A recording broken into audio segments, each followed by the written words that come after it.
Hello दोस्तों। स्वागत है आप सभी का। तो आज हम लगाने वाले हैं आरआरबी एनटीपीसी का लाइव मॉक, जो कि हम टेक्स्ट बुक पर लगाएंगे। बाकी काफ़ी बच्चों की क्वेरी रहती है, मैंने कमेंट सेक्शन में देखा तो काफ़ी बच्चों को ये पता नहीं है कि टेक्स्ट बुक पर ये जो फ्री लाइव मॉक होता है वो कहाँ पे चल रहा होता है। ठीक है, तो मैं सबसे पहले आपको ये बता देता हूँ। जैसे मैंने टेक्स्ट बुक की वेबसाइट खोली, textbook.com खोला। ठीक है, ये साइड में जो दिख रहा है आपको, ये मैं मार्कर से दिखा देता हूँ। ये जो साइड में ये वाला बिंदु, ये जो बन रहे हैं ना 3 लाइंस, इन पे आपको क्लिक करना है। ठीक है, इस पे आप जैसे क्लिक करेंगे यहाँ पे बहुत सारे ऑप्शंस आते हैं। तो इसमें आपको जाना है लाइव टेस्ट एंड क्विजेस पे। ठीक है, इस पे आप क्लिक करेंगे तो बहुत सारी आपके सामने लाइव टेस्ट खुल के आएंगे। ठीक है, ये आ गए आपके सामने टेस्ट, बहुत सारे टेस्ट खुल के आएंगे डेली फ्री। ये वाला जो सेक्शन आपको दिख रहा है ना, ये डेली फ्री वाला, इस पे आपको जाना है। मतलब इस पे ही रहेगा, जाना क्या है, इस पे ही आपको खुलेगा बाय डिफ़ॉल्ट। अब इसमें आप नीचे आएंगे ना तो ये बहुत सारे आपको टेस्ट चलते हुए दिखाई देंगे। ठीक है, ये मैं थोड़ा ज़्यादा नीचे चला गया। अगर आपको ढूंढने में दिक्कत होती है तो यहाँ पे बहुत सारे एग्जाम्स लिखे होते हैं, तो आप रेलवे एग्जाम्स पे भी जा सकते हो। आपने रेलवे एग्जाम्स पे क्लिक किया तो यहाँ पे देखो ये सारे चल रहे हैं। एनटीपीसी, ग्रुप डी, एक सेकेंड, ये मेरा माउस खराब है ना, थोड़ा सा ऐसे करना पड़ता है। ये देखो एनटीपीसी का जो अभी चल नहीं रहा फिलहाल, ग्रुप डी का है ये जो चल रहा है। ठीक है, हमें एनटीपीसी का लगाना है ना, हम ये वाला लगाएंगे। ठीक है, ऊपर आ जा भाई। हम ये वाला लगाएंगे, RRB NTPC all India mega live test. ठीक है, तो टेक्स्ट बुक पर आपको यहाँ पे 3 डॉट्स पे, ये 3 लाइन पे क्लिक करके लाइव क्विजेज एंड टेस्ट पे आना है। और टेस्ट में आप बहुत सारे टेस्ट देखोगे जहाँ पे ये सारे फ्री टेस्ट चलते रहते हैं लाइव में। ठीक है, ये सब फ्री होते हैं, फ्री ऑफ कॉस्ट होते हैं। ठीक है, तो ये वाला टेस्ट आज हम लगाएंगे, RRB NTPC all India mega live test. अब इसकी एक चीज़ और होती है, देखो ये ना 23 मार्च से 25 मार्च तक है। लाइव टेस्ट फ्री रहते हैं बट ये हमेशा के लिए अवेलेबल नहीं रहते, ये केवल आप 23 मार्च से 25 मार्च के बीच लगा सकते हो। केवल इस तरीके से रहता है इसमें, है ना। तो आज शायद 25 ही है, तो मेरे को तो टाइम का इशू रहता है, इसलिए मैं आज इसको लगा रहा हूँ आपके लिए सॉल्यूशन। तो अगर आप, जब मैं वीडियो डालूँ और आपको ना भी दिखे टेस्ट, तो आप वीडियो से सॉल्व कर लेना, कोई दिक्कत ऐसी है नहीं। ठीक है, बाकी आप पहले से पहले आप वेबसाइट से टेस्ट सॉल्व कर लिया करो, उसके बाद सॉल्यूशन देखा करो। ठीक है ना। चलिए, तो शुरू करते हैं फिर आज का टेस्ट। तो जैसे कि आप सभी लोग जानते हैं और जो लोग नहीं जानते उनको मैं बता देता हूँ कि मैं यहाँ पे आपके सामने ही लाइव टेस्ट सॉल्व करूँगा। इसमें आप सीख कह सकते हो अप्रोच, एग्जाम ओरिएंटेड अप्रोच, कि आप किस तरीके से एग्जाम में कई बार ऑप्शन से आंसर तक पहुँचेंगे, कई बार आप यूनिट डिजिट से आंसर तक पहुँचेंगे। तो ऐसी छोटी छोटी सी चीज़ें जो आपको एग्जाम में बहुत सारा टाइम बचाने में मदद कर सकती हैं, ये सब आप यहाँ पे सीख सकते हो। ठीक है ना। तो चलिए शुरू करते हैं फिर आज का एनटीपीसी का मॉक टेस्ट। स्टार्ट।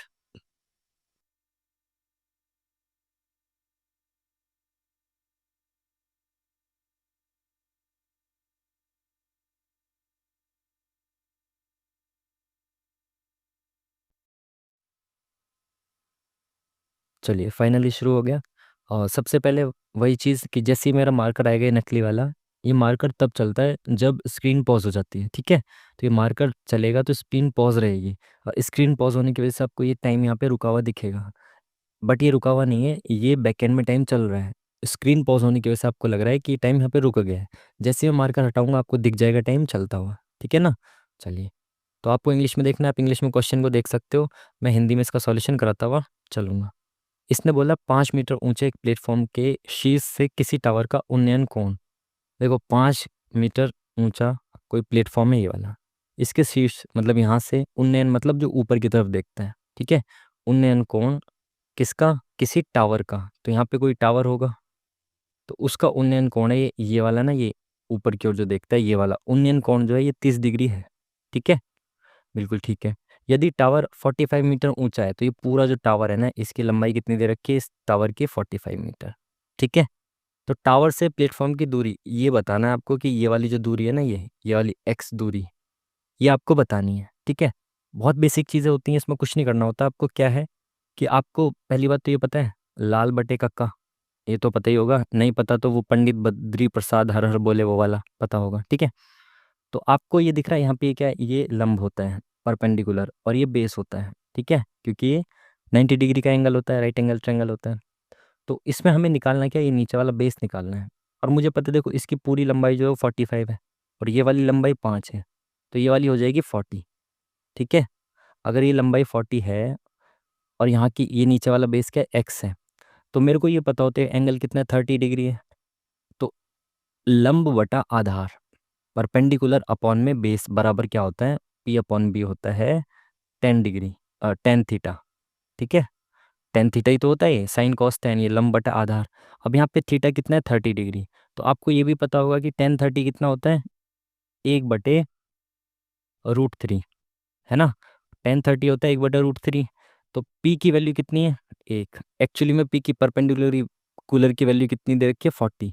तो अगर मैं पी की जगह 40 रखता हूँ, यहाँ पे साइड में लिख देता हूँ 40 अपॉन बेस कितना है, एक्स, बराबर कितना है, 1/√3। तो ये √3 इधर आ जाएगा, एक्स इधर आ जाएगा। तो एक्स की वैल्यू कितनी आ जाएगी, 40√3। ठीक है, तो ऑप्शन नंबर सी। बहुत आराम से समझाया मैंने, आपको समझ में आ जाना चाहिए। नेक्स्ट क्वेश्चन देखते हैं। इंग्लिश में देख लो, फिर हिंदी में देख लो। चलो, 10 थीटा बराबर ये दे रखा है, 10 theta minus sec theta upon में साइन थीटा बराबर ये है। तो पी की वैल्यू बतानी है। देखो इसमें कुछ मतलब कुछ नहीं करना, मतलब कुछ तो करना ही है आपको। एक राइट एंगल ट्रायंगल होता है ना, इसमें होते हैं थीटा वीटा जो भी होते हैं ट्रिग्नोमेट्री के। ठीक है, अभी मैंने लाल बट्टे कक्का जो और वो जो भी था वो पंडित बद्री प्रसाद वाला, इसमें ये क्या होता है, साइन, ये कॉस होता है और ये टेन होता है। ठीक है, और इनका उल्टा होता है, साइन का उल्टा कॉसेक, कॉस का उल्टा सेक और टेन का उल्टा कॉट। ठीक है, अब इसने दे रखा है 10 थीटा। तो 10 थीटा, अगर मैं देखूँ 10 थीटा की वैल्यू क्या होती है, लंब बटे आधार। तो अगर इसमें मैं लंब ये मानता हूँ तो लंब 7 दे रखा है और आधार कितना दे रखा है, 24। तो आपको पता है राइट एंगल ट्रायंगल है, तो मैं इसमें ये इसका जो है कर्ण, हाइपोटेन्यूस, ये निकाल सकता हूँ मैं। बिल्कुल। कैसे निकाल सकता हूँ, आपको पता है कि कर्ण का वर्ग बराबर लंब का वर्ग जमा आधार का वर्ग होता है। तो 24 का वर्ग 576, 7 का वर्ग 49। तो ये कितना हो गया, 9 6 15, 7 4 11 1 12, 625। तो 625 किसका स्क्वायर होता है, 25 का। तो ये कर्ण 25 हो गया। ठीक है, इन तीनों की वैल्यू मुझे पता चल गई। अब देखो 10 थीटा क्या होता है, ऑलरेडी दे रखा है 7/24। अब मैं कलर बदल के इसको लिखता हूँ। ठीक है, तो 7/24 ऑलरेडी दिया हुआ है 10 theta minus sec theta. Sec theta क्या होता है, कॉस का उल्टा सेक होता है। तो कॉस होता है आधार बटा कर्ण, तो सेक क्या हो जाएगा, कर्ण बटे आधार। तो कर्ण कितना दे रखा है, 25, और आधार कितना दे रखा है, 24। ठीक है, अपॉन में क्या है, साइन थीटा। तो साइन थीटा क्या है, लंब बटे कर्ण। तो लंब कितना है, 7, और कर्ण कितना है, 25। ठीक है, बिल्कुल ठीक है। अब इसको सॉल्व करेंगे तो 25 में से 7 गया, माइनस का हो जाएगा। देखो बेस सेम है तो नीचे तो 24 ही आएगा, और ऊपर 25 में 7 गया, 18 बचा। ठीक है, ये दिख रहा है 18, 18 बचा। वो भी माइनस का। ठीक है ना, बिल्कुल ठीक है। और नीचे क्या है, 7/25। इसको काट दें, 6×3 = 18, 6 चौक 24। ठीक है, तो ये 4 नीचे आ जाएगा और 25 ऊपर चला जाएगा। ये 4 नीचे आ गया, 7 चौक 28 हो गया। ये 25 ऊपर चला गया, 25×3 = 75 हो गया। तो ये कितना आ गया, -75। यहाँ लिख देता हूँ, -75/28।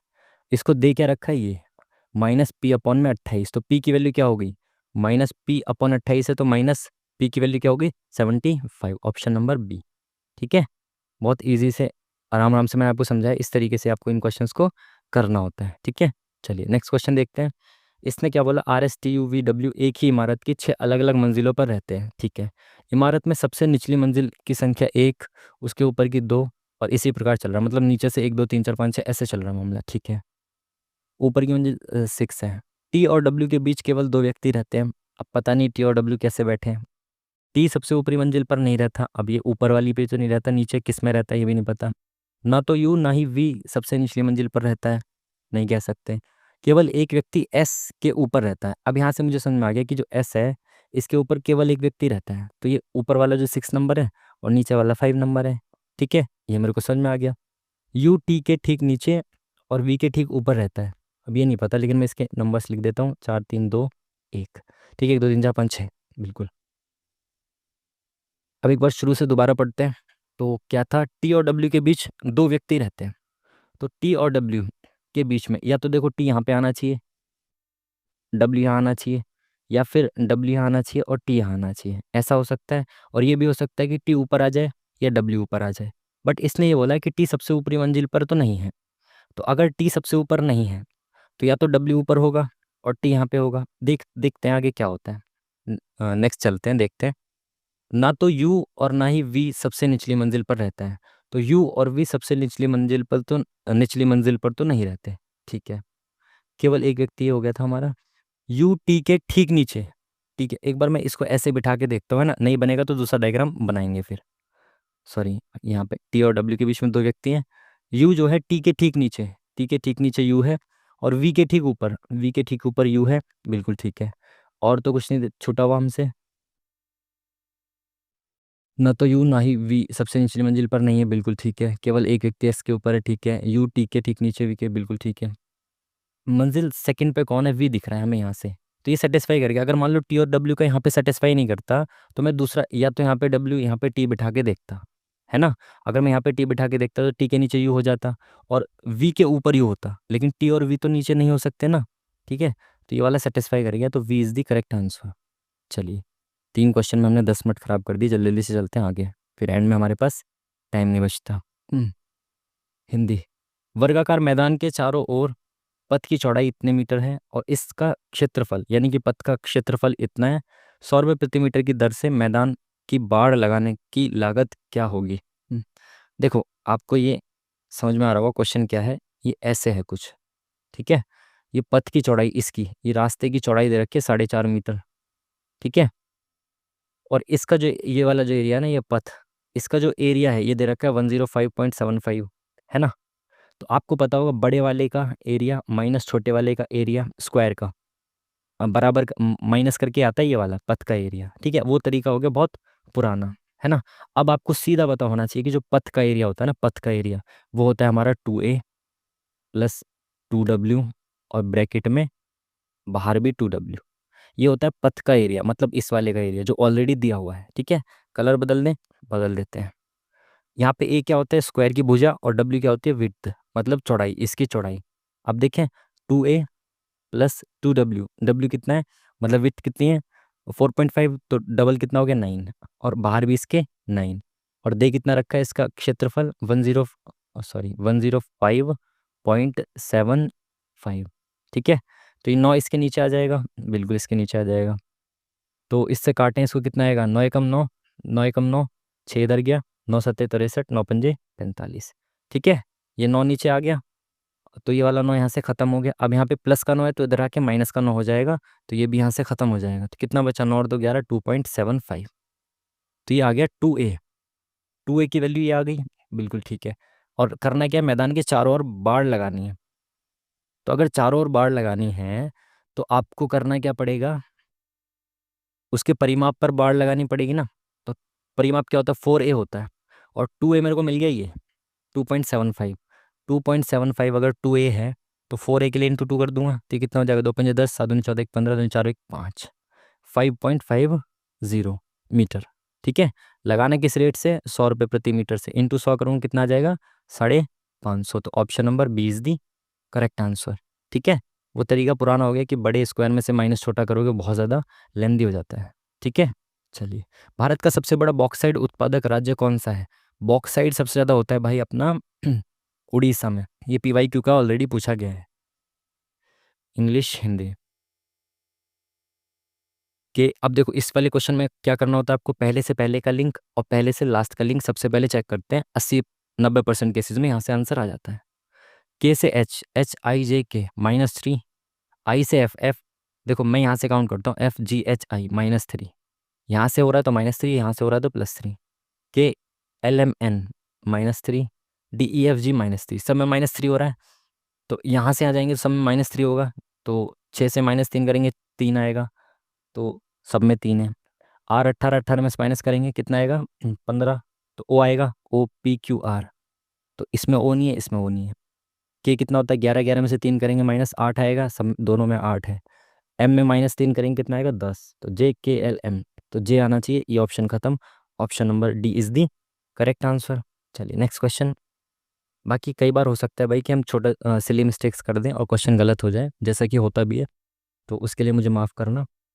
ज़रूरी नहीं है कि अ, ना हो मिस्टेक्स। ठीक है, ये शब्द है, इसको अक्षरों को अंग्रेजी वर्णमाला के क्रम में व्यवस्थित किया जाता है। पुनर्व्यवस्था के बाद एफ अक्षर के दाएं से दूसरे स्थान पर कौन कौन सा अक्षर आएगा। देखो, आप लोग बेफिजूल में मजदूरी मत करो कि इसको पूरा अंग्रेजी वर्णमाला के क्रम में रखो। आपको बस ये पता है कि वर्णमाला के क्रम में लगेगा, तो एफ भी कहीं ना कहीं आएगा, और एफ के दाएं तरफ उससे आगे वाले अक्षर आएंगे, है ना। तो उसके दाएं तरफ दूसरे नंबर पे कौन आएगा ये बताना है। तो मैं ये देख लेता हूँ कि एफ के बाद दूसरे नंबर पे आएगा कौन। तो एफ के बाद जी आता है, तो जी इसमें दे रखा है, नहीं दे रखा। एफ के बाद एच आता है, एच इसमें दे रखा है, नहीं दे रखा। एच के बाद आई आता है, एफ जी एच, एच नहीं दे रखा। आई दे रखा, आई दे रखा, आई यहाँ पे आएगा। आई के बाद जे आएगा, जे इसमें दे रखा है, नहीं। जे के बाद के दे रखा है, तो यहाँ पे दूसरे नंबर पे के आएगा। सिंपल सी बात है ना। जब हम इसको सीक्वेंस में लगाएंगे वर्णमाला के, तो एफ के आगे उससे आगे आने वाली तो अल्फ़ाबेट्स आएंगे ना, तो वो मैंने ढूंढ के लगा दिए। सिंपल। आगे बढ़ते हैं, नेक्स्ट क्वेश्चन। इंग्लिश में देख लो, फिर हिंदी में। चलिए।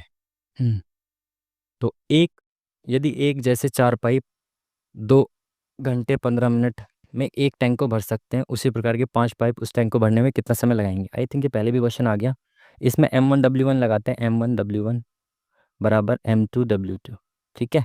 एक काम को करने में, सेम काम को करने में 4 पाइप लगे, और टाइम कितना लग रहा है, 2 घंटे 15 मिनट। तो मैंने मिनट मिनट में लिख दिया 135 मिनट, बराबर 5 पाइप है यहाँ पे। अब देखो, ये 4 पाइप है, ये 5 पाइप है, इनटू कितना टाइम लगेगा, यहाँ पे मैंने x मान लिया। ठीक है। तो ये p से तो p कैंसिल, और ये कितना हो गया, इसे छोड़ो, पहले इस 5 को यहाँ पे मल्टीप्लाई में, तो यहाँ पे डिवाइड में ला देंगे, तो कितना हो जाएगा, 5 दूनी 10, 5 सत्ते 35। तो x की वैल्यू कितनी हो जाएगी, 4 सत्ते 28, 8 और 2 10, 110 मिनट। तो 110 मिनट क्या हो जाएगा, 1 घंटे 6 4 10 48 minute. Option number B is the correct answer. चलिए नेक्स्ट क्वेश्चन। 2025 में पीएम फोरम द्वारा लॉन्च किए गए इंडिया चैप्टर का नाम क्या है। ये मुझे पता नहीं है, करंट अफेयर में क्या चल रहा है, बाद में देखेंगे इसको। 2025 में अमेरिकी राष्ट्रपति को जो बाइडेन ने किस फुटबॉलर को राष्ट्रपति पदक से सम्मानित किया गया था। जनवरी 2025 में। यार हमें लगता है मेसी अच्छा, इसे लगा देते हैं, बाकी हो सकता है Ronaldo, I don't know. Let's see क्या होता है इसका आंसर। ठीक है। चलिए, इंग्लिश और हिंदी। 6 शिक्षक केंद्र की ओर उन्मुख होकर, केंद्र की ओर मुख है और वृत्ताकार मेज है। ठीक है। तो वृत्त बना दिया, और 6 लोग हैं, 1 2 3 4 5 6, और केंद्र की ओर मुंह है इनका। ठीक है। रूही सोफी के बाएं से दूसरे स्थान पर है। तो अगर सोफिया बैठी है, तो रूही इसके बाएं से दूसरे स्थान यानी कि यहाँ पे है। ठीक है, बिल्कुल ठीक है। गौतम दिनेश के दाएं से तीसरे स्थान पर है। यहाँ ना तो गौतम दिख रहा ना दिनेश दिख रहा, तो आगे बढ़ेंगे। प्रीति सोफी और गौतम दोनों के निकटस्थ है। तो प्रीति सोफी और गौतम के बीच में बैठी है, तो सोफी ये रही। गौतम यहाँ तो बैठ नहीं सकता, तो गौतम यहाँ बैठा होगा, और इनके बीच में कौन बैठी होगी, प्रीति। तो यानी कि पी बना दो इसको। ठीक है। मेरी रूही के ठीक बाएं बैठी है। तो मेरी कहाँ बैठी है, रूही के ठीक बाएं, मेरी यहाँ बैठी है। ठीक है, बिल्कुल ठीक है। रूही और सोफी सोफी दोनों के निकटस्थ कौन बैठा है, इनके बीच में कौन बैठा है, कुछ रह गया क्या हमारा। ये गौतम दिनेश के दाएं से तीसरे स्थान पर है, तो गौतम दिनेश के दाएं से तीसरे स्थान पर है, बिल्कुल। तो दिनेश बैठा है और रूही और सोफी के बीच में, तो Dinesh. Option number D is the correct answer. चलिए नेक्स्ट क्वेश्चन। इसको इंग्लिश में देख लें और फिर हिंदी में देखें। कूट भाषा में इस कूट भाषा में इसको ये लिखा जाता है, इसको ये लिखा जाता है। पूछा गया इसने, ऑल को क्या लिखा जाएगा। अगेन वही चीज़ करनी होती है। इसमें ऑल देखो कहाँ कहाँ पे लिखा हुआ है। इसमें ऑल है नहीं, इसमें ऑल है नहीं, इसमें ऑल है, ये वाला ऑल। यानी तीनों स्टेटमेंट में केवल इसमें ऑल है। यानी इसी जो कोड है ना, इसके 3, इसमें से एक ऐसा कोड है जो केवल इसमें होगा, है ना। क्योंकि ऑल केवल इसी में है, तो इसका जो कोड है, ये तीनों कोड में से एक कोड ऐसा है जो केवल इसमें होगा। तो मैं चेक करता हूँ, एम ए कहीं पर है, एम ए ये रहा। तो एम ए इसका कोड नहीं हो सकता। एन यू कहीं पर है, एन यू नहीं है। जे ए कहीं पर है, जे ए ये रहा। तो ये भी नहीं हो सकता। ये दोनों कोड तो बाकी लैंग्वेज बाकी सेंटेंस में है। एन यू कहीं पे नहीं है, तो एन यू ही इसका कोड होगा। Option number B is the correct answer. चलिए नेक्स्ट क्वेश्चन। इंग्लिश हिंदी।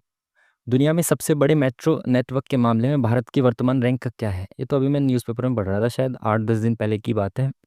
तो इंडिया का जो नेटवर्क है मेट्रो रेल का, वो हमारा तीसरे नंबर का बन चुका है, शायद यूएस और चाइना के बाद। चलिए, कैप्ट को क्या लिखा जा रहा है, 52। इसको ये पहले, सबसे पहले इनके अल्फ़ाबेट्स के नंबर्स को प्लस करके देखो। 11, 5, पी का 16, टी का 20, कितना हो गया, 6 5 11 और 1 12, 2 3 4 5, 52 हो गया, बिल्कुल सही। एक बार स्कोर चेक कर लो। 12 1 3 11, 3 2 5 6 7 और 2 27, बिल्कुल ठीक है। यानी कि इनके अल्फ़ाबेट्स को ही इसने प्लस कर दिया। तो एल कितना होता है, 12 9 14 और 5, ठीक है। 11 4 15 5 20 2 3 4। तो option number D is the correct answer. चलिए नेक्स्ट क्वेश्चन। इंग्लिश में इसको क्या ही देखना। ये बताना है भाई, यहाँ पे क्वेश्चन मार्क की जगह पे क्या आएगा। देखो पॉसिबिलिटी ये रहती है कि जो छोटी छोटी संख्या है ना, उनसे बड़ी संख्या बन रही है, तो इन दोनों से ये संख्या बन रही है, इसकी पॉसिबिलिटी ज़्यादा है। जो कि मुझे देखते ही समझ में आ रहा है कि 14 दूनी 28 और 10 38, 15 दूनी 30 और 20 50। लो, ये तो बहुत इजी लॉजिक दिख गया। जैसे 38 दिखा ना मेरे को, 14 से लिंक दिखा मेरे को, 14 दूनी 28 के आसपास है। तो 28 प्लस 10 कर रखा है, 15 दूनी 30 प्लस 20, 16 दूनी 32 और 30 कितना हो गया, 62। Option number D is the correct answer. Easy question था। चलिए इंग्लिश को देखें, फिर हिंदी को देखेंगे।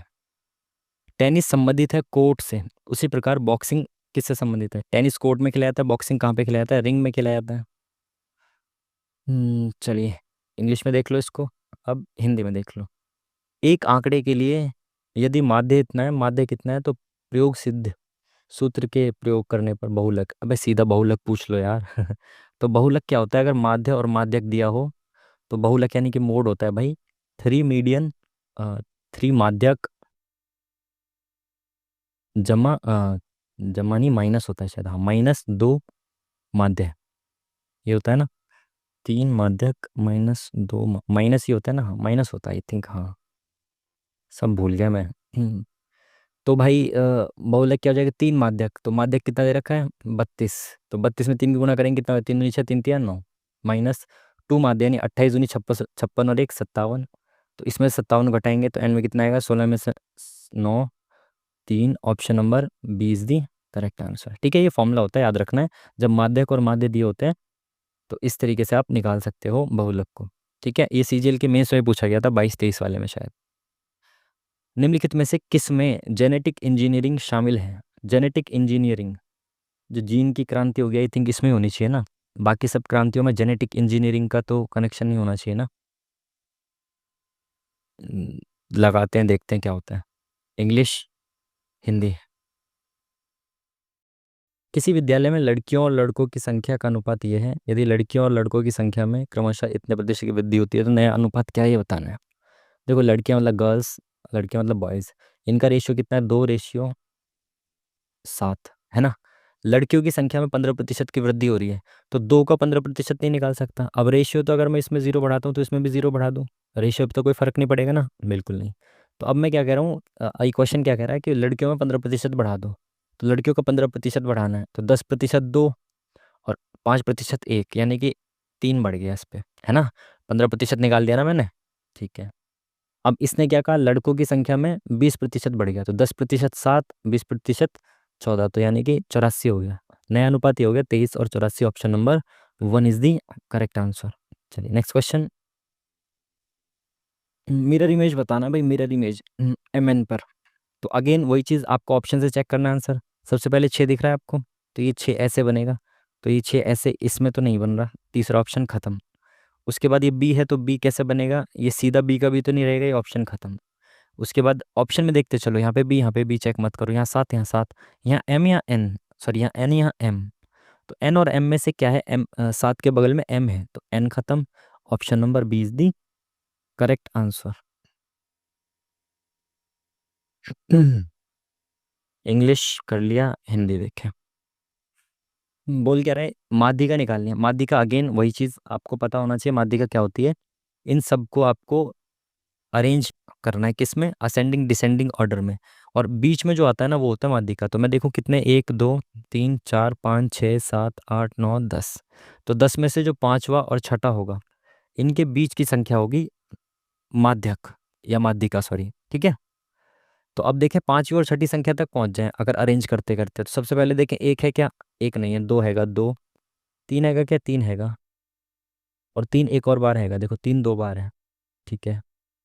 तीन के बाद चार है, चार एक ही बार है ना, चार एक ही बार है। चार के बाद पाँच है, पाँच एक ही बार है। 5 के बाद 6 है, 6 एक ही बार है, और 6 के बाद 7 है। कौन सी पांचवी और छठी चाहिए ना, मैं 1 2 3 4 5, पांचवी और छठी ये आ गई। तो पांचवी और छठी क्या है, 5 और 6, तो इनके बीच की संख्या क्या होगी, 5.5 होगी। सिंपल सी बात है। नहीं पता तो इन दोनों को जोड़ के 2 से भाग कर दो, आंसर आ जाएगा ऑप्शन नंबर सी। आपको पूरा करने की जरूरत नहीं है, बीच वाली संख्या तो निकालनी है, तो वहां तक पहुंच जाओ, खत्म काम। इंग्लिश में देख लो इसको, हिंदी में देख लो। आधार एक 12 अंकीय विशिष्ट संख्या है जो डैश द्वारा जारी किया जाता है। इंग्लिश में देखते हैं इसको। Unique unique identification authority of India, option number D is the correct answer. ठीक है, UIDAI, जो आपने आधार कार्ड पे भी देखा होगा ना, लिखा हुआ। चलो, इसने क्या बोला, 4 युग्मों में से 3 एक निश्चित, मतलब ऑड वन आउट छांटना है इसमें से। ये 7 का स्क्वायर, ये 6 का क्यूब, 7 का स्क्वायर 6 का क्यूब, 5 का स्क्वायर 7 का क्यूब, 9 का स्क्वायर 8 का क्यूब, 11 का स्क्वायर और 10 का क्यूब। क्या दिख रहा है इसमें, 7 6 1 कम, 5 2 2 ज़्यादा, 1 कम 1 कम। जिसका स्क्वायर दे रखा है उससे 1 कम का क्यूब दे रखा है, यहाँ पे ज़्यादा दे रखा है, बस बाकी सब में सही दे रखा है। इस दूसरे वाले ऑप्शन में जिसका स्क्वायर दे रखा है उससे 2 ज़्यादा का क्यूब दे रखा है, बाकी में 1 कम का क्यूब दे रखा है। ठीक है, तो ऑड वन आउट हो गया ये, ऑप्शन नंबर बी। चलिए इंग्लिश में देख लें। बोल क्या रहा है स्टूडेंट, में कितनी बार 5 के ठीक पहले 6 है लेकिन उसके बाद 9 नहीं है। तो 5 के ठीक पहले 6, उसके बाद 9 ना हो। तो देखना शुरू करें इसमें।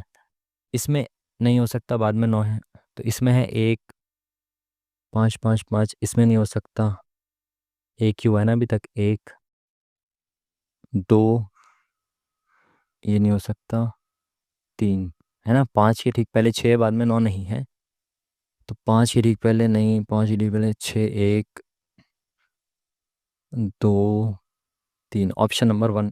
केवल 3 पेयर मेरे को ऐसे दिख रहे हैं, आगे बढ़ेंगे जल्दी से। विक्रम, अच्छा इंग्लिश में देख लो इसको, हिंदी में देख लो।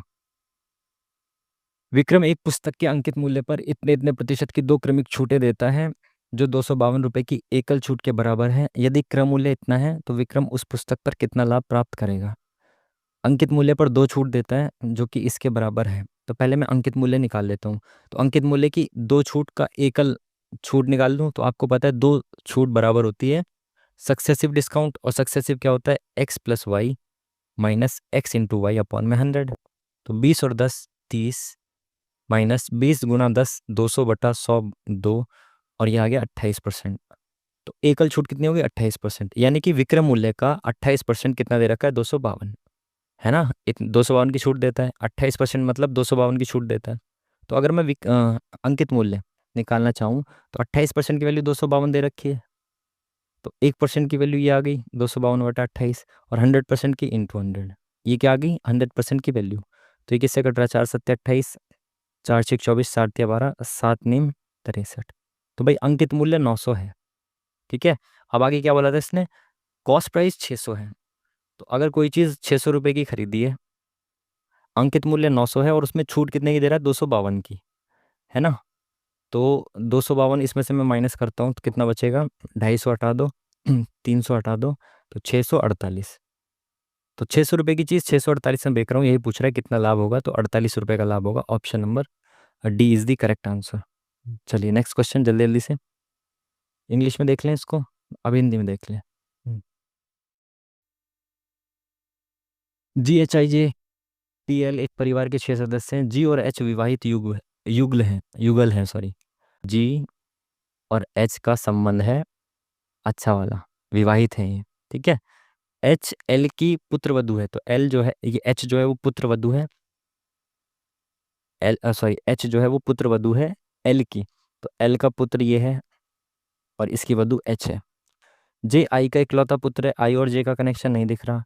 टी जे की बहन है, दोनों में से कहीं नहीं दिख रहा। आई जी का भाई है, तो जी का भाई कौन है,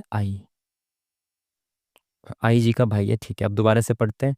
जे आई का इकलौता पुत्र है, तो आई का इकलौता पुत्र कौन है, जे है। ठीक है, टी जे की बहन है, तो ये पुत्र है, और जे की बहन कौन है, टी, ये बहन है इसकी। आई जी का भाई है, ये लिख दिया हमने। ठीक है, पूछा गया है टी आई से किस प्रकार संबंधित है। टी जो है वो आई से किस प्रकार संबंधित है, तो आई की बेटी है ये। Option number B is the correct answer.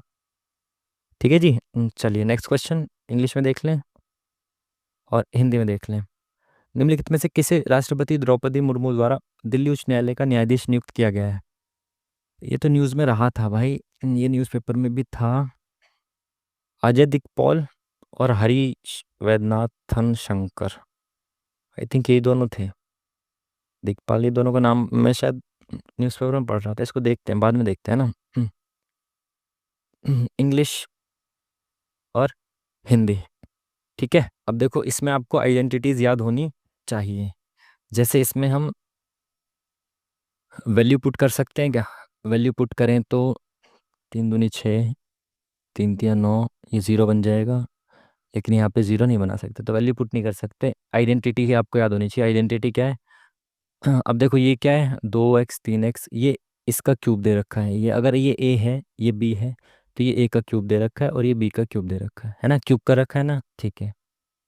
तो अगर मैं फॉर्मूला लगाऊं कि a की क्यूब प्लस b की क्यूब बराबर क्या होता है भाई, कौन सा वाले यहाँ पुट कर सकते हैं? a प्लस बी दे रखा है तो 3a+b माइनस 3ab और ब्रैकेट में a+b। ठीक है, तो चले a की क्यूब, ये कितना दे रखा है? a की क्यूब प्लस b की क्यूब 8x की क्यूब प्लस 27y की क्यूब बराबर 3। यहीं पे लिख देता हूँ ना इसको कलर बदल के। a कितना है? 2x plus 3y। ठीक है, यहाँ पे भी 2x इंटू 3y और ये भी 2x प्लस 3y। करने की कोशिश करते हैं, चलो। तो 6x प्लस 9y माइनस 3 दूनी 6, 3 तिया 9, 9xy। ठीक है, ठीक है। और यहाँ पे क्या बचा? 2x plus 3y। ठीक है, ठीक है। और क्या कर सकते हैं हम इसमें? 6x 9y, 9 - 9xy, तो xy की वैल्यू 3 दे रखी है भाई यहाँ पे। xy की वैल्यू 3 है तो मैं 3 पुट कर सकता हूँ।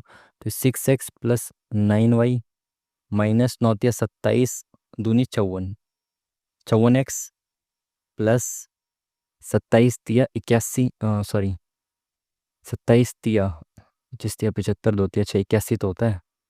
81y, है ना? वो तो कुछ नहीं रह गया। ठीक है, अब भाई प्लस माइनस करें तो क्या बचेगा इसमें? क्या बचेगा? 6x, ये माइनस करेंगे इसमें कितना आ जाएगा?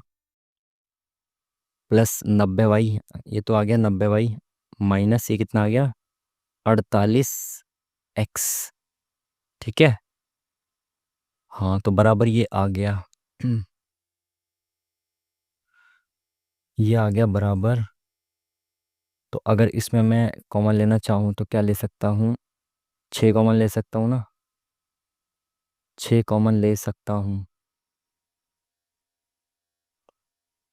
18 16 नहीं, 6 लिया मैंने बाहर, तो 6 कम 6, 6 पंजे 30, Y minus 6 8 48, 15y minus 8x। तो इसको कैसे कर सकते हो? 15y minus 8x, 4 5, 2x+3y। अबे यार यहाँ पे मेरे को क्या कर रहा हूँ मैं भी यार। यहाँ पे मेरे को वैल्यूज रखनी थी ना a+b की। a+b की वैल्यू दे तो रखी है 9। क्या यार, अब मैं इसमें थोड़ा ऊपर लिख देता हूँ यहाँ पे, है ना? क्या ही करता हूँ। 9 a+b की वैल्यू 9 दे रखी है तो 9 तिया 27 माइनस ए बी की वैल्यू कितनी दे रखी है? 3, तो -9। और यहाँ पे कितना दे रखा है? a+b की वैल्यू कितनी दे रखी है? 9, तो 9 में 81। ठीक है, 81 आ गया। पर 81 तो ये माइनस में आ जाएगा ना आंसर। 9 तिया 27 माइनस 3 ab, तो ab कितना दे रखा है? 3, 3 तिया 9 और 9 × 81, तो माइनस का 81। ये मैंने गलत लिख दिया क्या formula? 3ab plus, sorry minus 3ab। ये इसको बाद में देखते हैं, टाइम ख़राब करा है ना, एंड में देखते हैं अभी इसको। ऐसे ही करके हमारा टाइम सारा चला जाता है कुछ क्वेश्चंस में। ग्रीन हाउस गैसों का सबसे बड़ा उत्सर्जक कौन सा क्षेत्र है? तो भाई ये कोयला वाला, जिसमें ऊर्जा वगैरह होता है।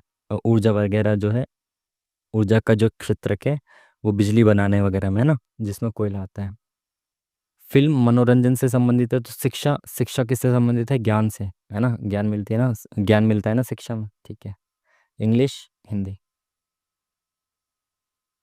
कुछ छात्र एक पंक्ति में बैठे हैं जिनमें एक्स बाएं छोर से 17वें स्थान पर है। तो ये वाला दायां, ये बायां है, उल्टे हाथ का लेफ्ट। तो बाएं छोर से 17वें स्थान पर है कौन? एक्स, ठीक है। वाई दाएं छोर से 14वें स्थान पर है, तो वाई जो है वो दाएं छोर से 14वें स्थान पर है वाई, ठीक है। अब ये नहीं पता ये यहाँ पे आगे भी हो सकता है, पीछे भी हो सकता है। यदि वे परस्पर अपने स्थान बदल देते हैं तो एक्स, अगर इन्होंने अपने स्थान बदल लिया तो एक्स बाएं छोर से 7वें स्थान पर आ जाता है। तो एक्स अगर वाई की जगह पे आ गया तो ये बाएं छोर से 7वें स्थान पे आ जाता है, इनके पीछे चले जा रहे हैं, तो ये वाई आगे होगा यहाँ पे, है ना। तो वाई यहाँ पे है, 17वें स्थान पर है। और एक्स अगर इसकी जगह पे आ गया और वाई इसकी जगह पे चला गया, तो इसने बोला एक्स जो है अब वो बाएं छोर से, कहाँ से? बाएं छोर से 7वें स्थान पर आ गया, ठीक है। तो ये बाएं छोर से तो 7वें स्थान पे है, और दाएं छोर से कौन से पे? 17वें स्थान पर है। पूछा कि कितने लोग हैं, तो ये 7वें स्थान पे यहाँ पे, इसके आगे कितने लोग हैं? 16 लोग यहाँ पे हैं इसके आगे। कितने लोग हैं, क्या बोला इसने? एक्स बाएं छोर से 7वें स्थान पर आ जाता है, वाई दाएं छोर से 14वें, 17 नहीं है, 14 है, 14 है ना। हाँ, दाएं छोर से 14वें स्थान पर है, ठीक है। तो ये 7 यहाँ पे है, ये 7वां स्थान है इसका, यहाँ से बाएं से, और दाएं से 14वां स्थान है, यानी कि इसके यहाँ पे 13 लोग और हैं। तो ये कितना हो जाएगा? 13 और 7, 20, 20 लोग हो जाएंगे। Option number A is the correct answer.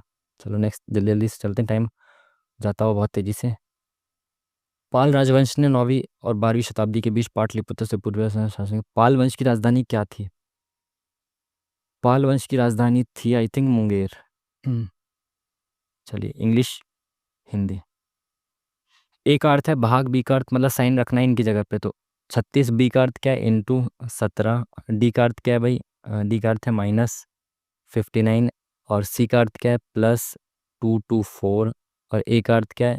Divide, तो डिवाइड 7, ठीक है। सॉल्व करते हैं इसको, तो 17 छिक्का 102, 17 × 51 और 10 61, -59, और +7 × 1 = 7 दूनी 14।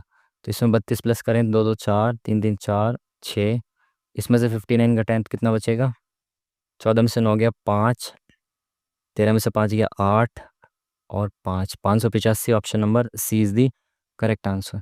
चलिए नेक्स्ट क्वेश्चन, इंग्लिश में देखें, हिंदी में देखें। सभी आलू टमाटर हैं, तो सारे आलू टमाटर हैं। सभी टमाटर बैंगन हैं, तो सारे टमाटर बैंगन हैं। और सारे बैंगन प्याज हैं, तो सारे बैंगन जो हैं ये प्याज है, ठीक है। बोला क्या इसने? कुछ प्याज आलू हैं, तो कुछ प्याज आलू हैं, बिल्कुल सही है। सभी टमाटर आलू हैं, तो सारे टमाटर जो हैं ये आलू हैं क्या? नहीं, सारे आलू तो टमाटर हैं, लेकिन सारे टमाटर आलू नहीं हैं, तो ये वाला गलत हो गया। कोई टमाटर आलू नहीं है, तो कोई भी टमाटर आलू नहीं है, ये भी गलत है। कुछ टमाटर तो आलू है ना, तो केवल ऑप्शन नंबर 1 एक फॉलोज, ठीक है। चलिए, सिपाही विद्रोह डैश में 1857 में शुरू हुआ। तो भाई सिपाही विद्रोह 1857 का कहाँ से शुरू हुआ था? मेरठ से। मंगल पांडे जी आपको याद होंगे, ठीक है। चलिए, इंग्लिश, हिंदी। 1727 रुपये की राशि 3 भागों में ए बी सी में विभाजित किया जाता है ताकि उनकी राशि 5% की साधारण ब्याज की दर के साथ क्रमशः 3 4 5 वर्षों के वर्षों के बराबर प्राप्त हो जाए। वर्षों में होगा ये, वर्षों में बराबर प्राप्त हो जाए। तो ए का मान बताना है। इतने रुपए की राशि ए बी सी में विभाजित की गई है, और उन पर उनको 5% का इंटरेस्ट मिलेगा, SI, जिसके साथ वो 3 4 5 सालों में तीनों का बराबर बराबर धन हो जाएगा। अच्छा, तो भाई ए की राशि अगर मैं देखूं, ए जो है, ए की राशि कितनी होगी? 3 साल के लिए ए ने 3 साल के लिए इन्वेस्ट किया है 5%, यानी कि उसको ब्याज कितना मिल जाएगा? 3 × 5 = 15%। तो ए की राशि टोटल 100% होगी, तो अब वो कितना हो गई अपना? 115% होगी, ठीक है। समझ पा रहे हो ना?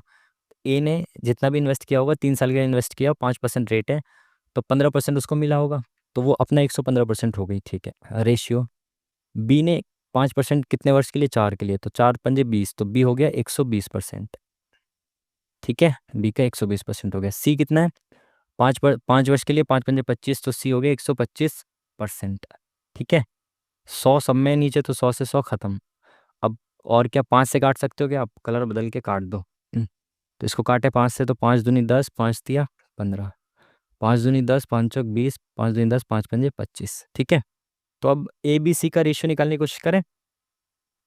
जब ए का रेशियो निकालेंगे तो ए को भूल जाओ, बाकी दोनों को मल्टीप्लाई कर दो। ठीक है तो 25 चौका 100, 25 दूनी 50 और 10 60। ठीक है, बिल्कुल ठीक है। अब बी का रेशियो निकालेंगे तो बी को भूल जाओ, बाकी का मल्टीप्लाई कर दो, तो 25 तिया 75, 7, 25 दूनी 50 और 7 57। ठीक है, ठीक है।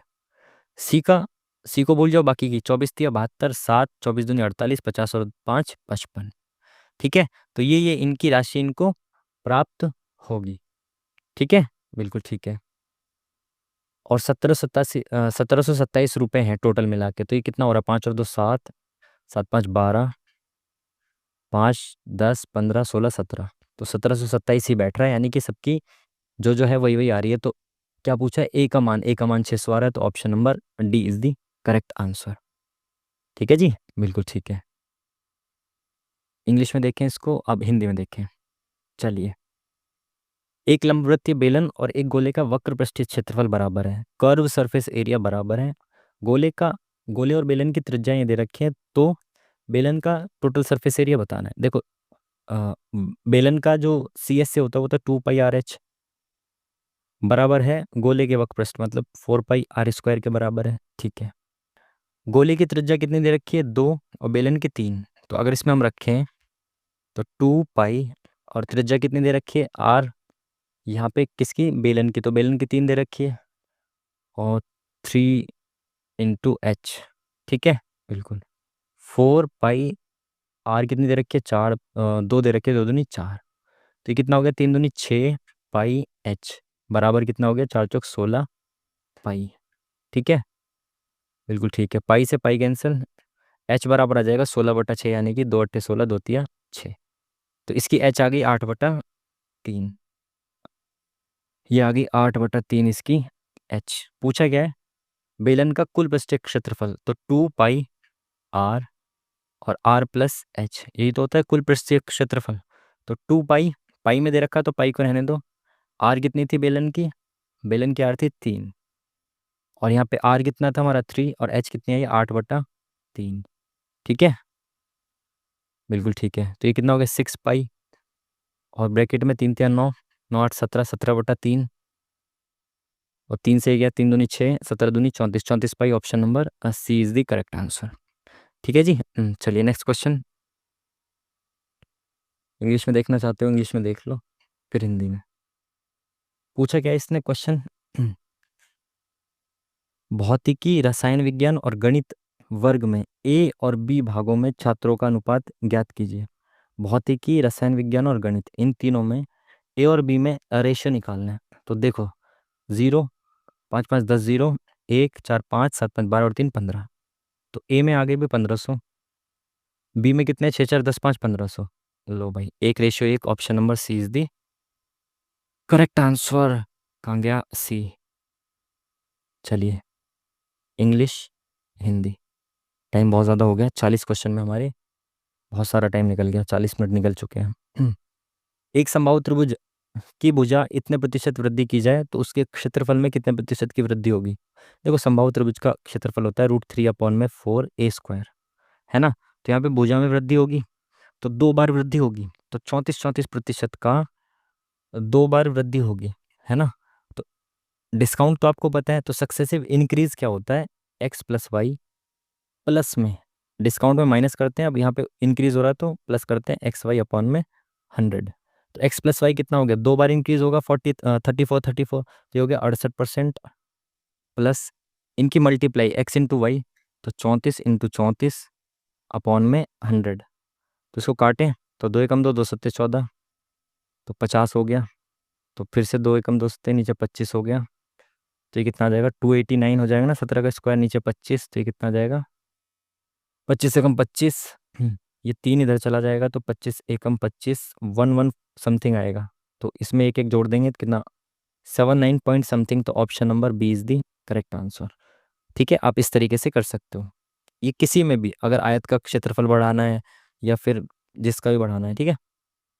सॉरी, स्क्वायर का, आयत का नहीं, स्क्वायर का। कितने सोफे, कुर्सी और मेज दोनों हैं? तो ये भाई सोफे, कुर्सी और मेज दोनों है तो 19 दिख रहे हैं आपको, ये है ना। कुर्सी और मेज दोनों ये वाले है ना। हम्म तो option number C is the correct answer.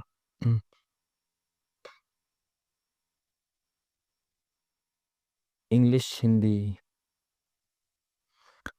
किस राजवंश के शासकों ने मध्य भारत में 950 से 1050 ईस्वी के बीच खजुराहो मंदिर का निर्माण? अब भाई खजुराहो के मंदिर अगर आपने नहीं देखे तो क्या देखा। और इसका जो नाम है वो भी याद करने का तरीका आप समझ रहे हो।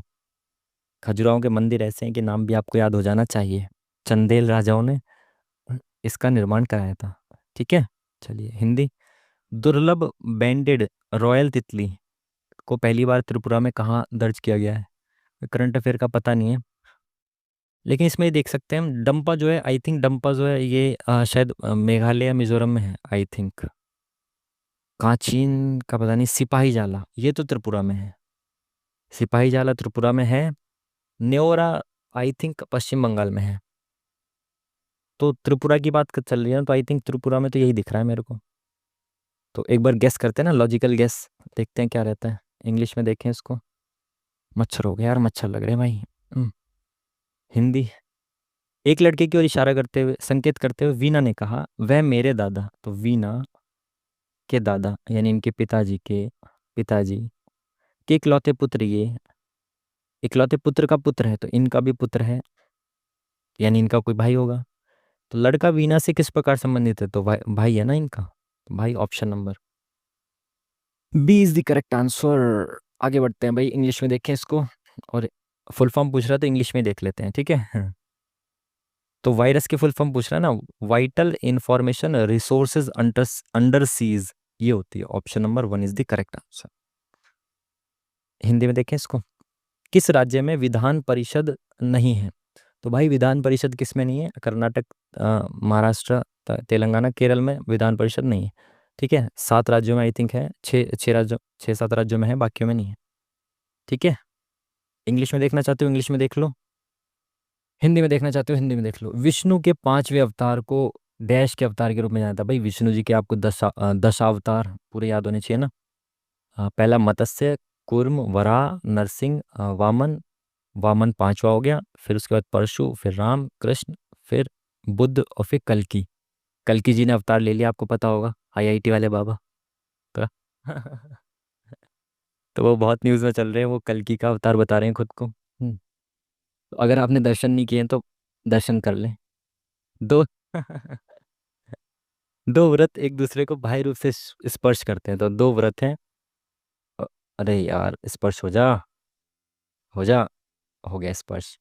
2 व्रत एक दूसरे को बाह्य रूप से स्पर्श करते हैं। केंद्र ए, पहले व्रत की त्रिज्या 18 है, इसकी त्रिज्या 18 है। और दूसरे वाले व्रत की, केंद्र बी वाले दूसरे वाले व्रत की त्रिज्या 8 है। उभयनिष्ठ स्पर्श रेखा सी डी, इसके लिए तो डायग्राम बनाने की भी जरूरत नहीं थी। ये जो उभयनिष्ठ, इन दोनों में जो स्पर्श रेखा है ना, ये उभयनिष्ठ वाली, इसकी लंबाई बतानी है।